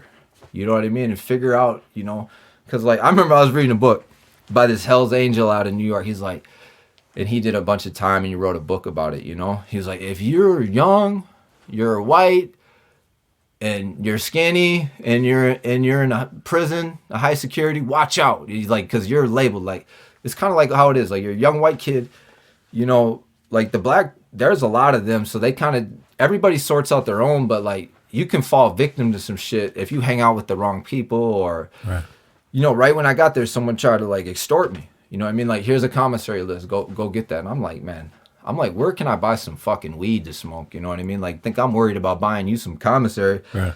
And they just finally seen like that wasn't happening. You know, I wasn't gonna go do that. You know, and that was how the person did it, just that flatly. Like, here's my list. I want. Yeah, he's like, you owe my guy, so you go to Terre Haute, they got weed there. It's different. You know, they got weed. I'm buying weed. I'm smoking weed, and like, I'm starting to work out a lot. Right? Tell me about the economics of drugs in prison. It's books and stamps is everything. In federal prison, it's all about stamps. That's the currency they exchange. And like, you're talking about postage stamps, right? Yeah. You can exchange.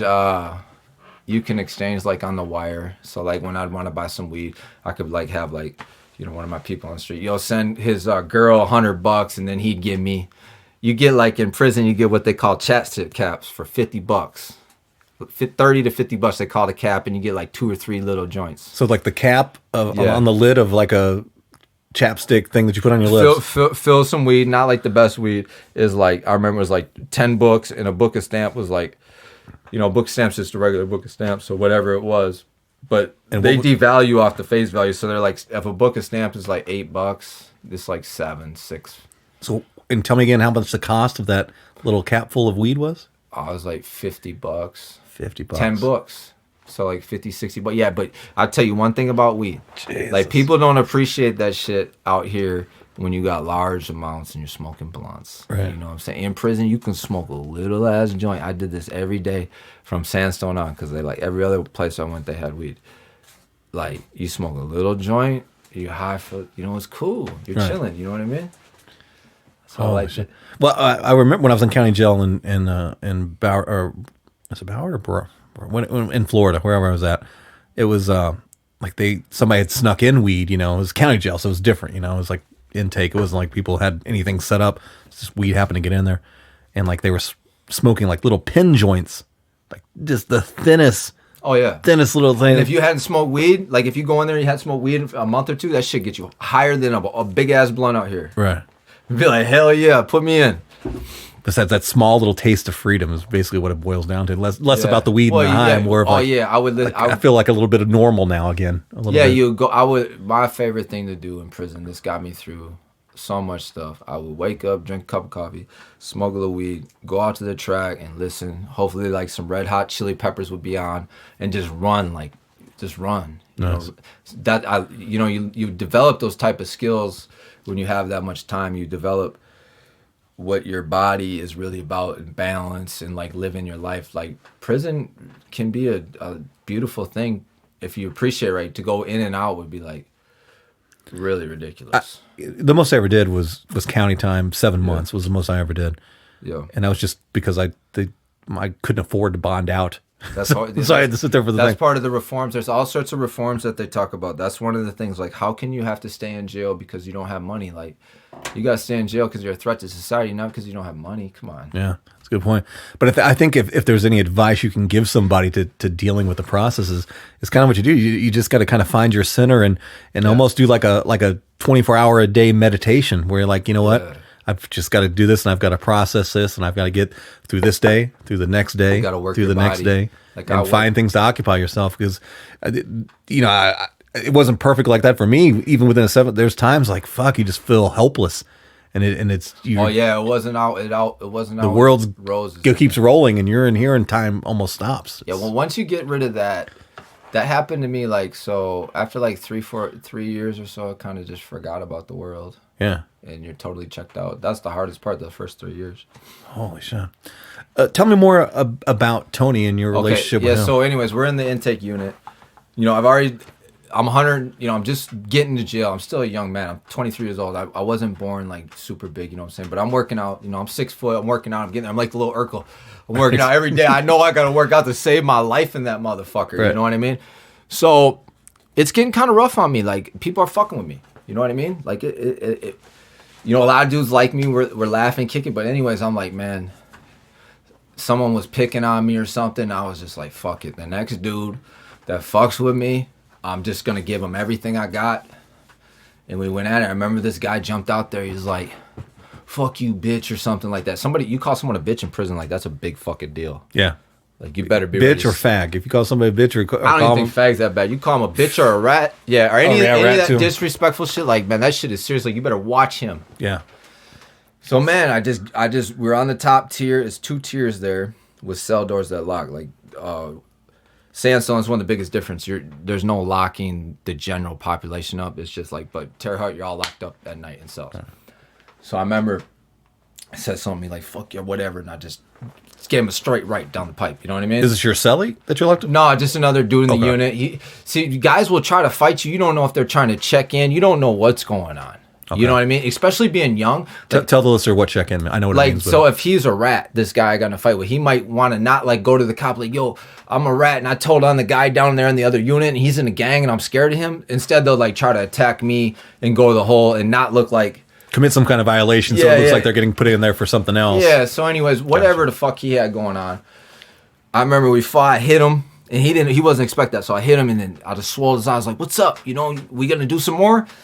And he's like, no. And I was like, all right. And this is the way prison is. Right. So then I go to the yard. I go lift weights, do some pull-ups. One of the dudes, I remember this dude told me, he's like, man, you better save some of your energy, bro. He's going to want some more when you get back in. I was like, nah, he's cool.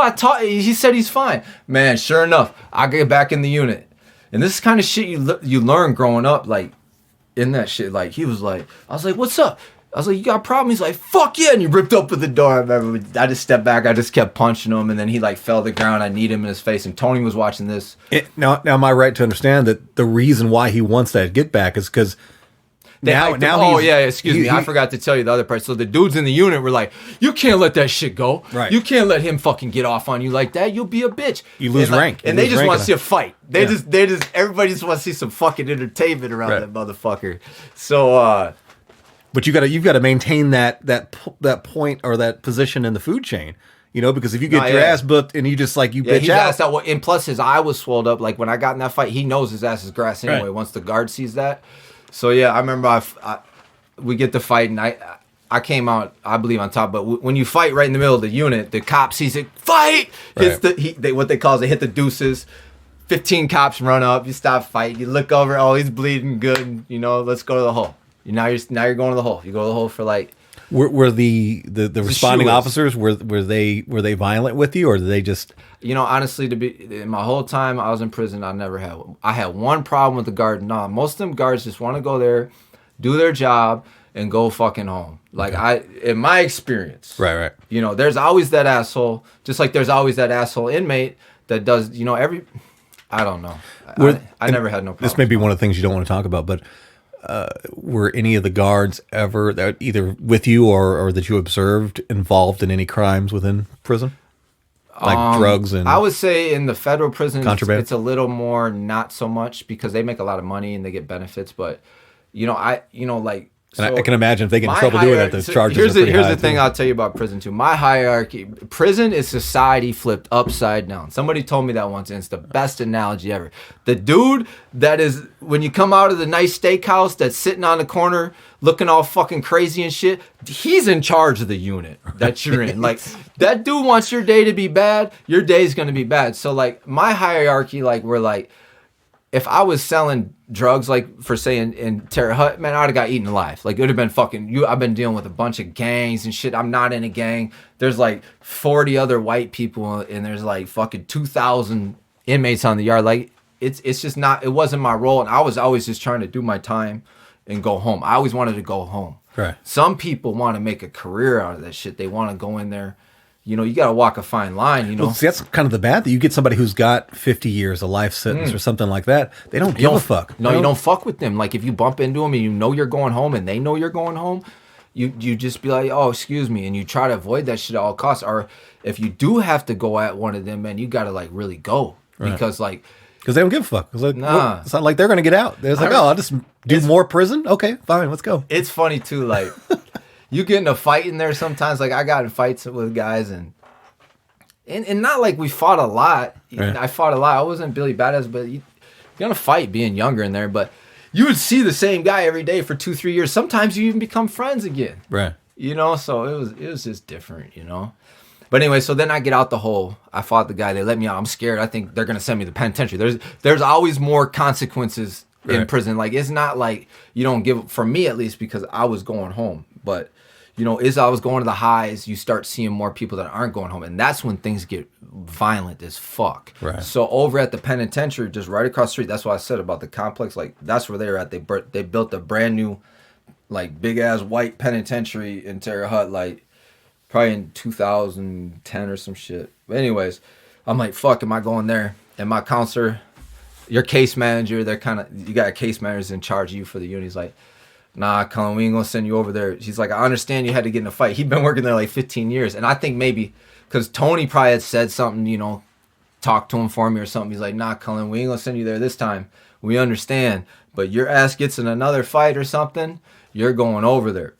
You know? But then after that, Tony, like I got transferred out of that unit and me and Tony became really cool. And he probably like told the case manager, like, get that kid out of that unit. Because that was a young kid unit and like, you know, like you're a minority. How much Tony? Remind me his last name. Tony Pepito. Yeah. Mafia connected guy. How much is reality versus movies of somebody of that stature within the mafia? I tell you, how much influence did he really have in the jail? How was he respected by the guards? Oh yeah, he's respected. Well, them guys, the real guys that I had the privilege of meeting and touring with. You know, I'm not gonna like. I'll mention Tony's name because he passed away now, but like they are the real deal. Them older dudes that you see from New York, most of them are from New York, like in the Midwest. He was from Tony was from Milwaukee, okay. You know, the family there, but you know, he went to jail in 82. Like they were the real deal. The older, you know, so yeah, they carry themselves the way they treat and act, and people just respect them. If you carry yourself a certain way, you know, people are going to treat you Is that across all the demographics? Black, Mexican, Asians? I would say all... so for sure. I would say like you learn a lot of that stuff. Like prison can be the worst place in the world, but it also has a high moral code. Kind of like if you just carry yourself right, you know, and you can make it through it, you know, and you stay out of the way and respectful to the people, you know. Did he get special treatment or well, I'd say he privileges? could just go to not really. We're all in, you know, the guards are the guards, but yeah, the older people, first of all, they sent them up to it. They had a special unit for them there, you know, so that was nice, and they weren't locked in cells. But like as far as like, yeah, he helped me navigate the waters through that place a lot. You know, I was there 4 years, right? And like we linked up probably like 6 months of me getting there. He kind of like I started hanging with him a lot. You know what I mean? And then I hang out with some other guys, and you kind of stick to your own people. But I talked to everybody. No, like where I ate with was like white guys, but like, you know, I was cool with everybody. I knew all the black guys from Minnesota, everybody, you know, I never got into that like hating anybody. I'm a 90s baby, or 82 I was born. Like I'm just not on that shit. You know what I'm saying? It's not the way I did. And there's a lot of guys like even the guys that like, in my experience with the white guys in prison, it's like you got most prisons got like a certain group of white dudes, like the higher security ones, where it's like if there's something with a white guy, those are the ones you need to talk to. All the other gangs, because like you need to talk to them. So they, you know, they'll have the tattoos on them and shit, and like I don't think none of that shit's right. I don't have any myself, but like they'll interact and be friends with everybody. Right. But then some shit will happen, and it's when there's conflict that the sides start to. You kind of in there, it's a jungle. Right. You know what I mean? Fear and force makes everything has to be balanced a little bit, or else it gets haywire. And the gangs actually do that. They help balance like beefs. It's like, you know, a Mexican gets into it with like a gang member. You know, the heads of the gang members will talk and make it so there's not war, you know? And if they can't, if those two head guys that they decided can't talk, then like you got 50 fucking people from each group fighting each other in the yard, and that shit happens. So it's actually to the benefit of the jail staff or prison staff to, you know, they know the captains, all that. They know who's in charge of the yards. They know everything. They know. So it's kind of like a delicate balance, you know? You got to give them a little bit of leeway. It's fucking crazy. It's like high school. Holy shit. So I just kind of did time. I worked out a lot there and just kind of navigated through that place. That place was kind of like, for me, it was like, you know, just I'm here. It was cool. I played softball. I lifted a lot of weights, but that's where I developed running. Fell in love with running, but like, you know, just tried to make it through there. Now that wasn't your last stop, Terre Haute, right? No. Why did you leave Terre Haute to go to Fort Dix? That was the last. They have this thing they call the drug program in federal prison. It's a little thing they give you. It gives you a few months off, like 6 to 12 months. So they didn't have it there at Terre Haute, so they sent me down to Fort Dix. And the one thing about Terre Haute, that's New Jersey, that it was different from Sandstone's, like there was no pedophiles there. You know what I'm saying? There was none of them, and the rats were kind of hiding.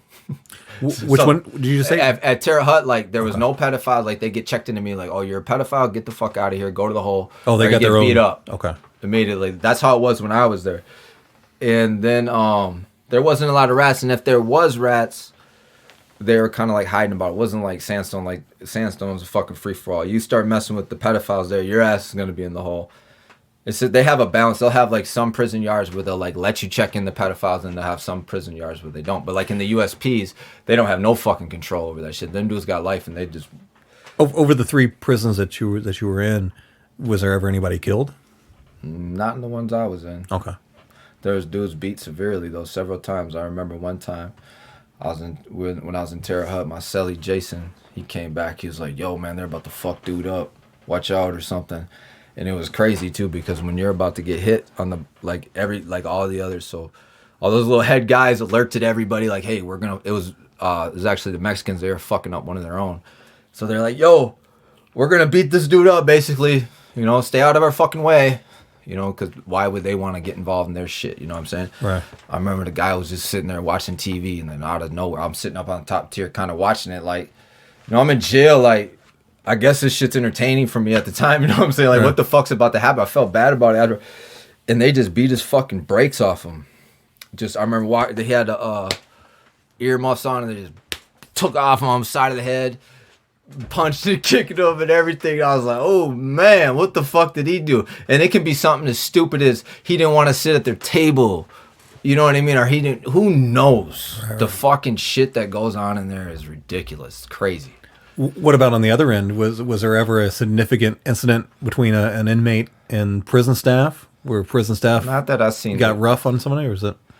No, I mean in Indiana it was known like, yeah, them guards they've been doing that shit for 60 years. So like, yeah, that they would have fucked. I'm sure they did beat up some inmates. You know, them dudes, some big old country guys, they'll fuck some shit up, but right. They're used to it. They've been dealing with it like. They're dealing with the USP. So in a complex, the guards rotate. They come to the USP, they come to medium high, they come to low. Oh, okay. So they're dealing with everybody. So in dealing with the USP, like that shit is complete. Like a medium high and all that. Yeah, that's prison. But like the USP, I didn't go to one of them because like I was going home. But that shit's some other shit. Okay. The USP is the.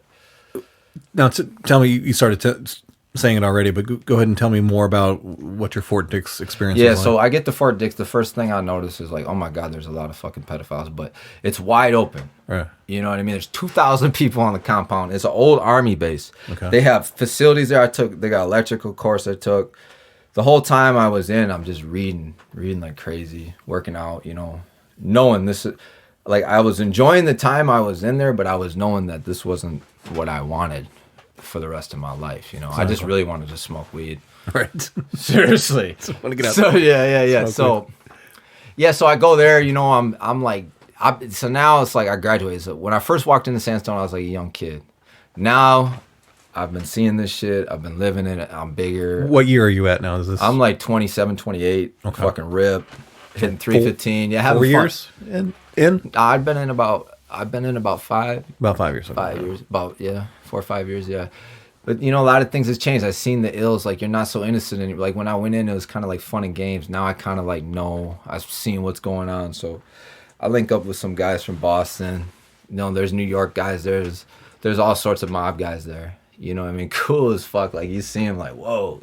You know, older dudes, like you just look at him and know. Did Tony, did he have any influence on how you were received by the Yep. He Italian wrote a letter for, someone will write a letter and then they'll be like, you know, I'm just a white kid, and like they'd be like, oh yeah, and then you know, you're living with these people, so you sit down and talk to them, and that, you know, I had the privilege of talking to a lot of these guys and hanging out with them, having fun times. That's kind of like who I roll with. And then there's like the younger dudes from Boston. You had an interaction with at least the brother of a very famous mafia person. Yeah, Peter Gotti was in Terre Haute. John Gotti's brother, right? Yeah, there was other. I didn't spend too much time with him. I talked to him a few times, but like there was other ones that like I talked to like a lot. They tell me stories. Like my one guy, he's passed away, but he was such a gangster. He was a captain in the Banana Crime Family. Oh no shit! And he was telling me how he was working in Vegas for like years. Back in the 70s, he was the manager of one of the casinos. He's like, man, we just have bagfuls of money, you know. Like I'm hearing these stories. He's like 70, you know. It was cool at the time. So yeah, I got received by them. Plus, then I'm kind of like, I've been down a while, and there's nothing more they can do to me. You know, I can have fun. So like, it was kind of like, it was fun when I got there. Did you have an out date at this time? Yeah, I had about two and a half years left. Okay, so you knew the finish line. Yeah, I get in the program and get, you know. I remember one time when I was in the child line at Terre Haute, and it was like Thanksgiving, and they give you this little turkey for Thanksgiving. And I was like, man, I got to do 6 more fucking Thanksgivings in here. My God, right. This is crazy, you know. So yeah, I got there. I linked up, you know, with some other guys my age, kind of on the same bullshit. Like we were kind of like the guys that like we hung out with. If people had we just took care of our own. We're like our own crew. It was fun, you know. That's the thing. Like prison is kind of like, I bet, like the army. I never went to the army, but it's like you're with your guys, and you know, those guys are all in it together. Man, I got friends that I did time with that, like, no matter what, we can go see each other 5 years from now, and like, you'll go right back because you know them so well. You spent so much time with them that like, so yeah, I developed friends like that. And then, you know, I remember I first walked into my room. There was this, they're 12-man rooms. You walk up, it's like in Terre Haute, it's like dormitories, right? And then you got 12-man rooms, you got TV rooms. I walk in the room, I see this dude, Tony. And like, I just look at him, I know he's a fucking pedophile. Right when I see him, I'm like, oh my God. Different Tonys, just so everybody's clear. Oh God, yeah. I'm left Tony Pepito, this other asshole. Right. Oh my God. I'm like, Jesus Christ. So I find out who's got the weed. I just want to smoke my weed, you know, run on the track. My celly's got the weed. The same guy in the room, Nod was his name. He's got the weed. Did the prison staff? I mean, obviously, if you waved in their face. Most people get in through visits, I would say. No, I'm saying, were they like kind of looking the other way sometimes about that, just to mean? Nah, I mean, who knows if you want? It's just like, do they want their job to be hard? Some cops were out to get you. They wanted to catch you and bust you. Some cops were chill. Okay. And best believe when that cop, whatever cop was working that unit, we all knew what kind of temperature what he was on. You know, is this guy cool? Like what you can get away with, what like, you can't. Yo, so and so's working. Be like, fuck, hide everything, hide the phones. Like they got cell phones out there and everything. It was great. Holy shit. Yeah. So I look at this dude. I'm like, oh my God. Like, because it's 12-man cell. I'm like, I gotta fucking live with this fucking piece of shit. I say something to him. You know, you bring your paperwork out. You kind of like, you know, he's a pedophile. You know, comes out right away. So, anyways. Yeah, I get to live and I'm buying weed for somebody in the room. He's like, yo, chill, leave that shit alone. Who gives a fuck? You know what I mean? I'm like, man, all right, whatever. Fuck this dude. You know, I'm doing my time. But anyways, so I go on living. I'm about to transfer units. Let me ask you this. We know that the pedophiles aren't accepted in any kind of way, but... They have, like, they stay amongst themselves. Right. But I mean, is it like... Is the other people in the prison, are they constantly fucking with them? Do they just ignore them like they don't exist? Hopefully, yeah, they do. They do, yeah. A lot of dudes that, you can tell right away because it's like a fucking pawing to people. And then it's like rats too. Like, you're like, oh my God, get the fuck away from me. So you want to kind of like, for me, I wanted to find my own group that was kind of like me, like to work out and shit. Gonna have my back if I get into some shit. You know, definitely not a rats, definitely not pedophiles. I didn't want to. You don't want to fuck your name up because you start even if you're not a rat, you start hanging out with them, they'll think you're a rat, and then you know it's just a fucking tough bit. Right. So yeah, I'm getting transfer unit, and the dude I'm getting ready to transfer units. They're always protecting them because the people anybody that's making money, they don't want things to go bad. They got cell phones. They don't want the cops in there. You know, I'm used to being like, yo, you're a pedophile, go to the fucking hole. But I would have gotten in trouble if I did that. So I remember one day, this fucking guy, I was sleeping, and he came in because he developed some balls about him now. Now he's tough because, like, I left him alone for the pedophile? Yeah, now he's tough. He's abusing me. He's fucking abusing me. Jesus. Now he's tough. It's going on. I'm smoking my weed. I'm like, oh, I'm going to go home soon. But one day, I remember, and it was going on for like 8 months. I remember one day, he was fucking... slammed his locker that last time, and Nod, the dude I've been getting my weed from, was on visit. I jumped up out of the bed, and I went over, and I was like, yo, bro, stand the fuck up. And I just been waiting to do this for so long. I had it all. And I was like, man, what the fuck is wrong with you? You know what I mean? He's like, fuck you. And I grabbed his ass, and they got these double, like, box lockers, and I just remember I was threw him up in his locker, like, just with so much aggression. And I remember, and I had him in there, and I was like, this motherfucker, shut the fuck up. You're gonna shut up, you know what I mean, and be nice, you know. And fucking then I remember he dropped back, and I just punched him once, and he shut the fuck up, and he started being nice. Yeah. Tell me about the demographics of pedophiles. Like, is it? Are they like lawyers and it's like businessmen? It's or are they all guy for real? But like, I don't want to like label people. You know what I mean? It's just all types, right? They're all backgrounds, right? Well, I would say you see your own people. You know what I mean when you're in there, because that's who you're worried about. You can't check in a black pedophile. Like a white guy's not going and fuck. If you're in a real prison, a white guy's not going and fuck into that business. Like they need to. The black guy's got to do that shit, or it's just got to not be whatever, or else you go to war and a bunch of bullshit. So like, yeah, it's just like they get a lot of them off the internet and the feds now. You know, you go on there clicking on some weird shit, talking about a little kid, you'll catch a fake, and there's a ton of them. You know what I mean? But you can have somebody that might look the way you think they look and not be one. You know what I mean? So that's part of prison too. You got to really like, I don't know. It's so much. Gotcha. So how after you fight the pedophile? I didn't really fight him. I kind of just roughed him up a little bit, him let him know, like, you're a fucking pedophile. Shut the fuck up. Just sit over there, and, you know, and be quiet. And then like kind of after that, I just started fucking with him more. And then my boys I was with, they were rowdy. They drink wine. We make wine in there and drink it once a couple times a month. Bust out the hooch, drink some wine. All of a sudden, guys are drunk. I remember my boys down there in 5802. I was in unit 5812. One night they're drunk. They throw a jug of piss on the pedophile. Then they tell me the next day, like, we had to run in there and go through his bed after we threw the jug of piss on him and grab the jug out of there because they didn't want to leave the jug in. Is that a common thing? Just pissing them? Some guys like to, you know, don't like that shit. They don't like them. They give them They give them a hard time. You know, fuck them. It's kind of the way it is. If you're gonna hurt a kid, man, something's fucking wrong with you. If you can do certain shit in life like where you're always just gonna be an asshole. Were there any child murderers in there? Yeah, I think I punched one of them one time. Yeah, this guy, I was coming back from 5802, you know, down there just kicking it, drinking a little bit, and I spit on him. You know, he's a child murderer, rapist, or whatever. I spit on him. You know, he's older too. He's an older guy. They just take it. They can't really do it shit. Nah, this guy, it was different for him. So I spit on him and I just kept walking. You got to remember, there's 100 people on the yard. So he got spit on. He's like, what the fuck? You know, he's been down a long time, whatever, for fucking raping whatever kid he did or whatever. I didn't give a fuck, you know. Right. He's a fucking pedophile. Fuck you. You know, you'd be surprised, like, even regular dads, what they would do if they just saw a pedophile and knew it was. You know, you talk about okay. Yeah, even in the streets, like they're fucked up. Right. Then he came running up. He had like something in his hand. I don't know if he had a knife or whatever, but I just jumped up and punched him. It was funny too because he was like 60. My boys were like, "That was a no knockout." I said, "Man, you're not taking my W. Fuck him." Yeah. So yeah, it was kind of like just yeah.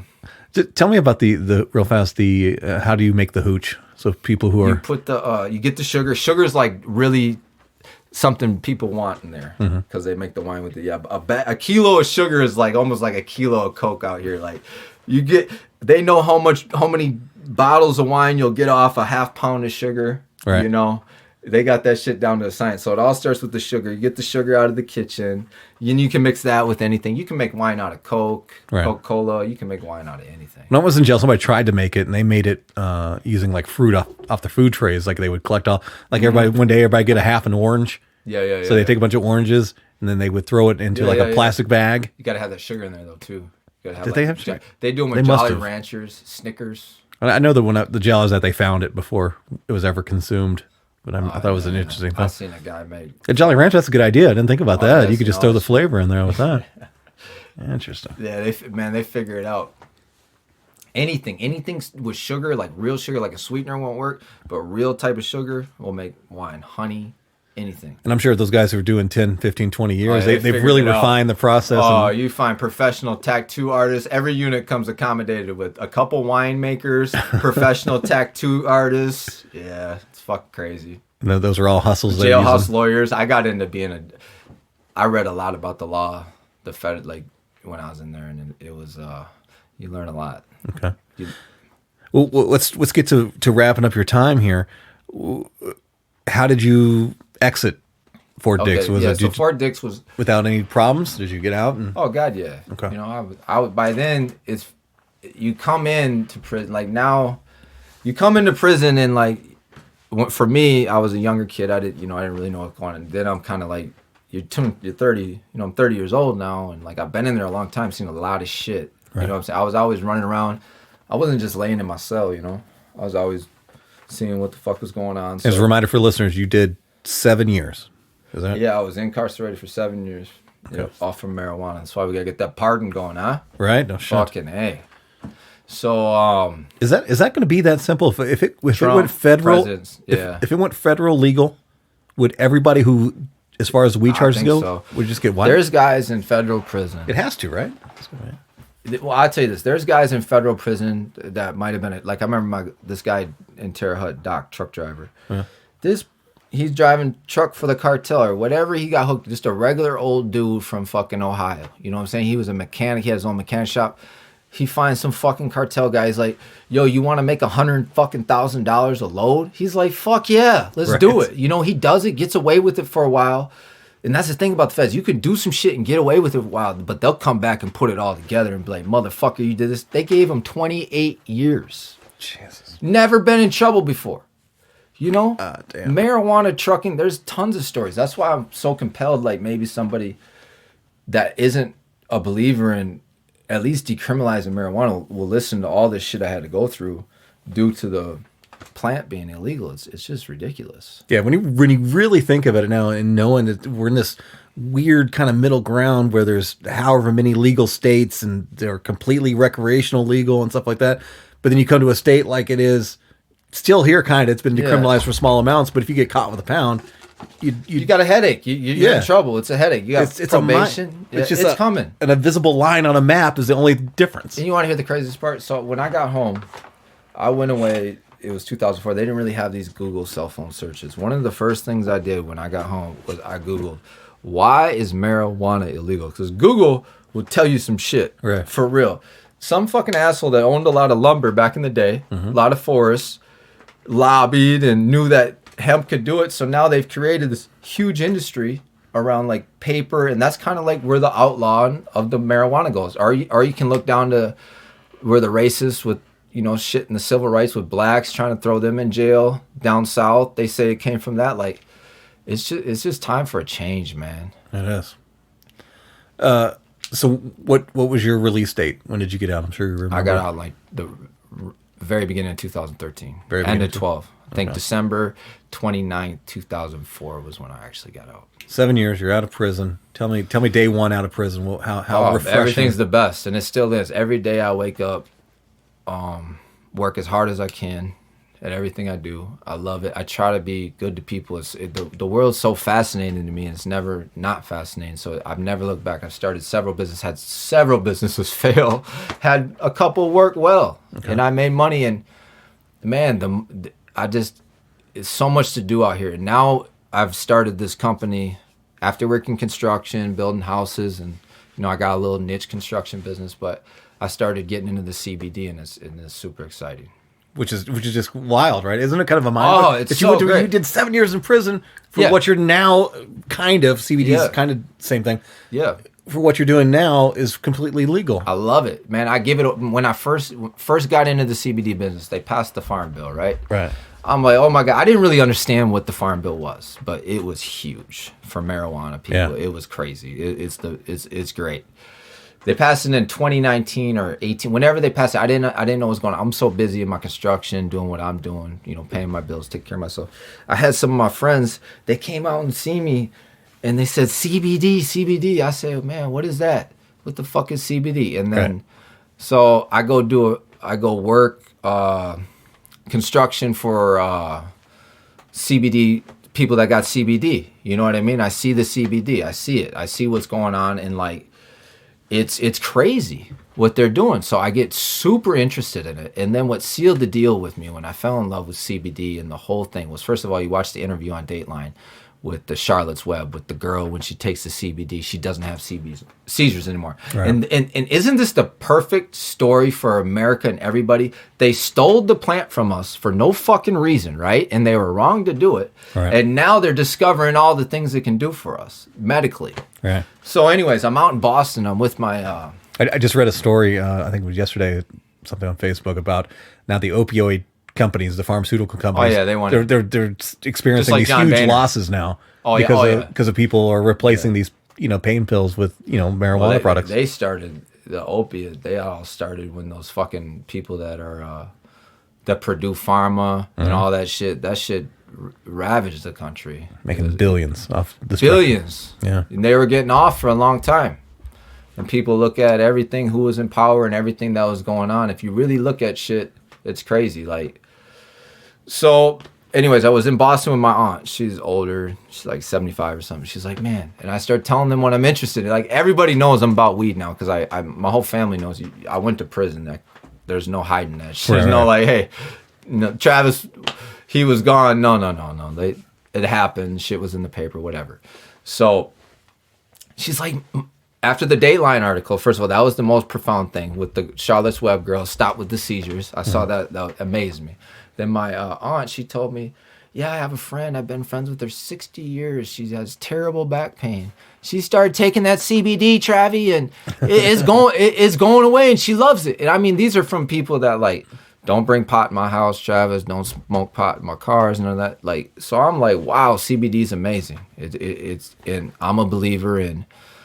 Yeah, I'm a CBD dispenser on Facebook where I'm into that, and we got products. I'm sending out free samples. I'll just give it away for free. I just want everybody to have it, right? If it's going to help. You brought me a couple cool products. You brought. Oh yeah, I enjoy the rub in is kind of a cream. Yeah. Those pain creams, 500 milligrams, and the bath bomb. Yeah, this giant bath bomb of CBD. Yeah. I never take a bath, but now I'm going to take a bath. Yeah, in the CBD, you just got to keep it as long as it's below 0.3 THC. It's legal, and it's a game changer. And with marijuana, like it, Joe Freeber actually told me, he said they can't search your car anymore if it smells like marijuana because CBD is the same thing. It's just a different strain, right? You know what I mean? Without the psychoactive THC in it. So marijuana is going to be legal very soon. So hopefully the quicker they do it, they'll stop damaging lives of people incarcerated by it, because that's the only one that's being hurt by this. Right. My grandma, she died right when I got out, like a week after I got out. Like she was waiting for me. She didn't understand like why I got so much time. And then to wrap up about Tony, but when I was in Fort Dix with Tony Pepito, he wrote me a letter. He was dying. You know, he died. The guy died in jail. Did 23 years of cancer, right? Yep, cancer in the stomach. He was always making me and everybody else that did time, you know, hung out in our crew when we were there in Terre Haute. We'd all eat pasta every Wednesday, and he'd cook it because we didn't have anything to cook it in the microwave in one of them 5-gallon pails. And I believe that's what killed him. He had stomach cancer, but I remember he told me, he's like, Travis, you don't want to die in prison. This shit sucks. Right. And he wrote the judge too. Hey, judge, can you let me out, man? I'm old now. You know, I just did 20 fucking years. I want to die with my family and dignity. Won't let him out. I hope all that shit changes, man. Yeah, that's rough. If a man's done 20 years, drug crime, whatever, some conspiracy bullshit, no victim, let the fucking guy out of jail, die out of jail. Gotcha. So what's now, just kind of in closing here, what are your plans for the CBD company that you're doing now? CBD? Just sell the best products at the lowest price and getting involved in it and learning about it every day. And I've learned so much in trying to help people, help them with, you know, their aches and stuff or whatever. And even the hemp cigarettes, I think those are going to be huge. The pre-roll cigarettes and the smoking hemp instead of tobacco.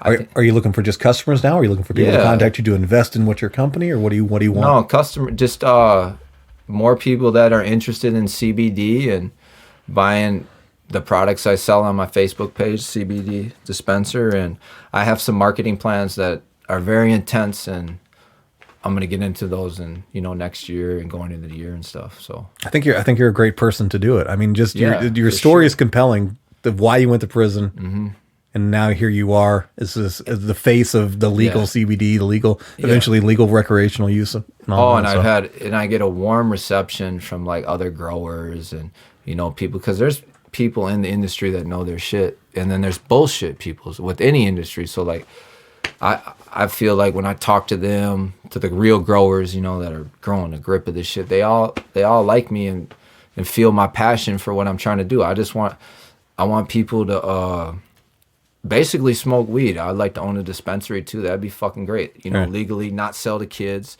have the shit taxed, you know, and that would be like a dream come true. My whole life. Well, I could kind of do without the tax. I mean, fuck, I just got to say that. Who fucking legal knows? Right. You know, they scared me. If they didn't, I don't want no problem. Right.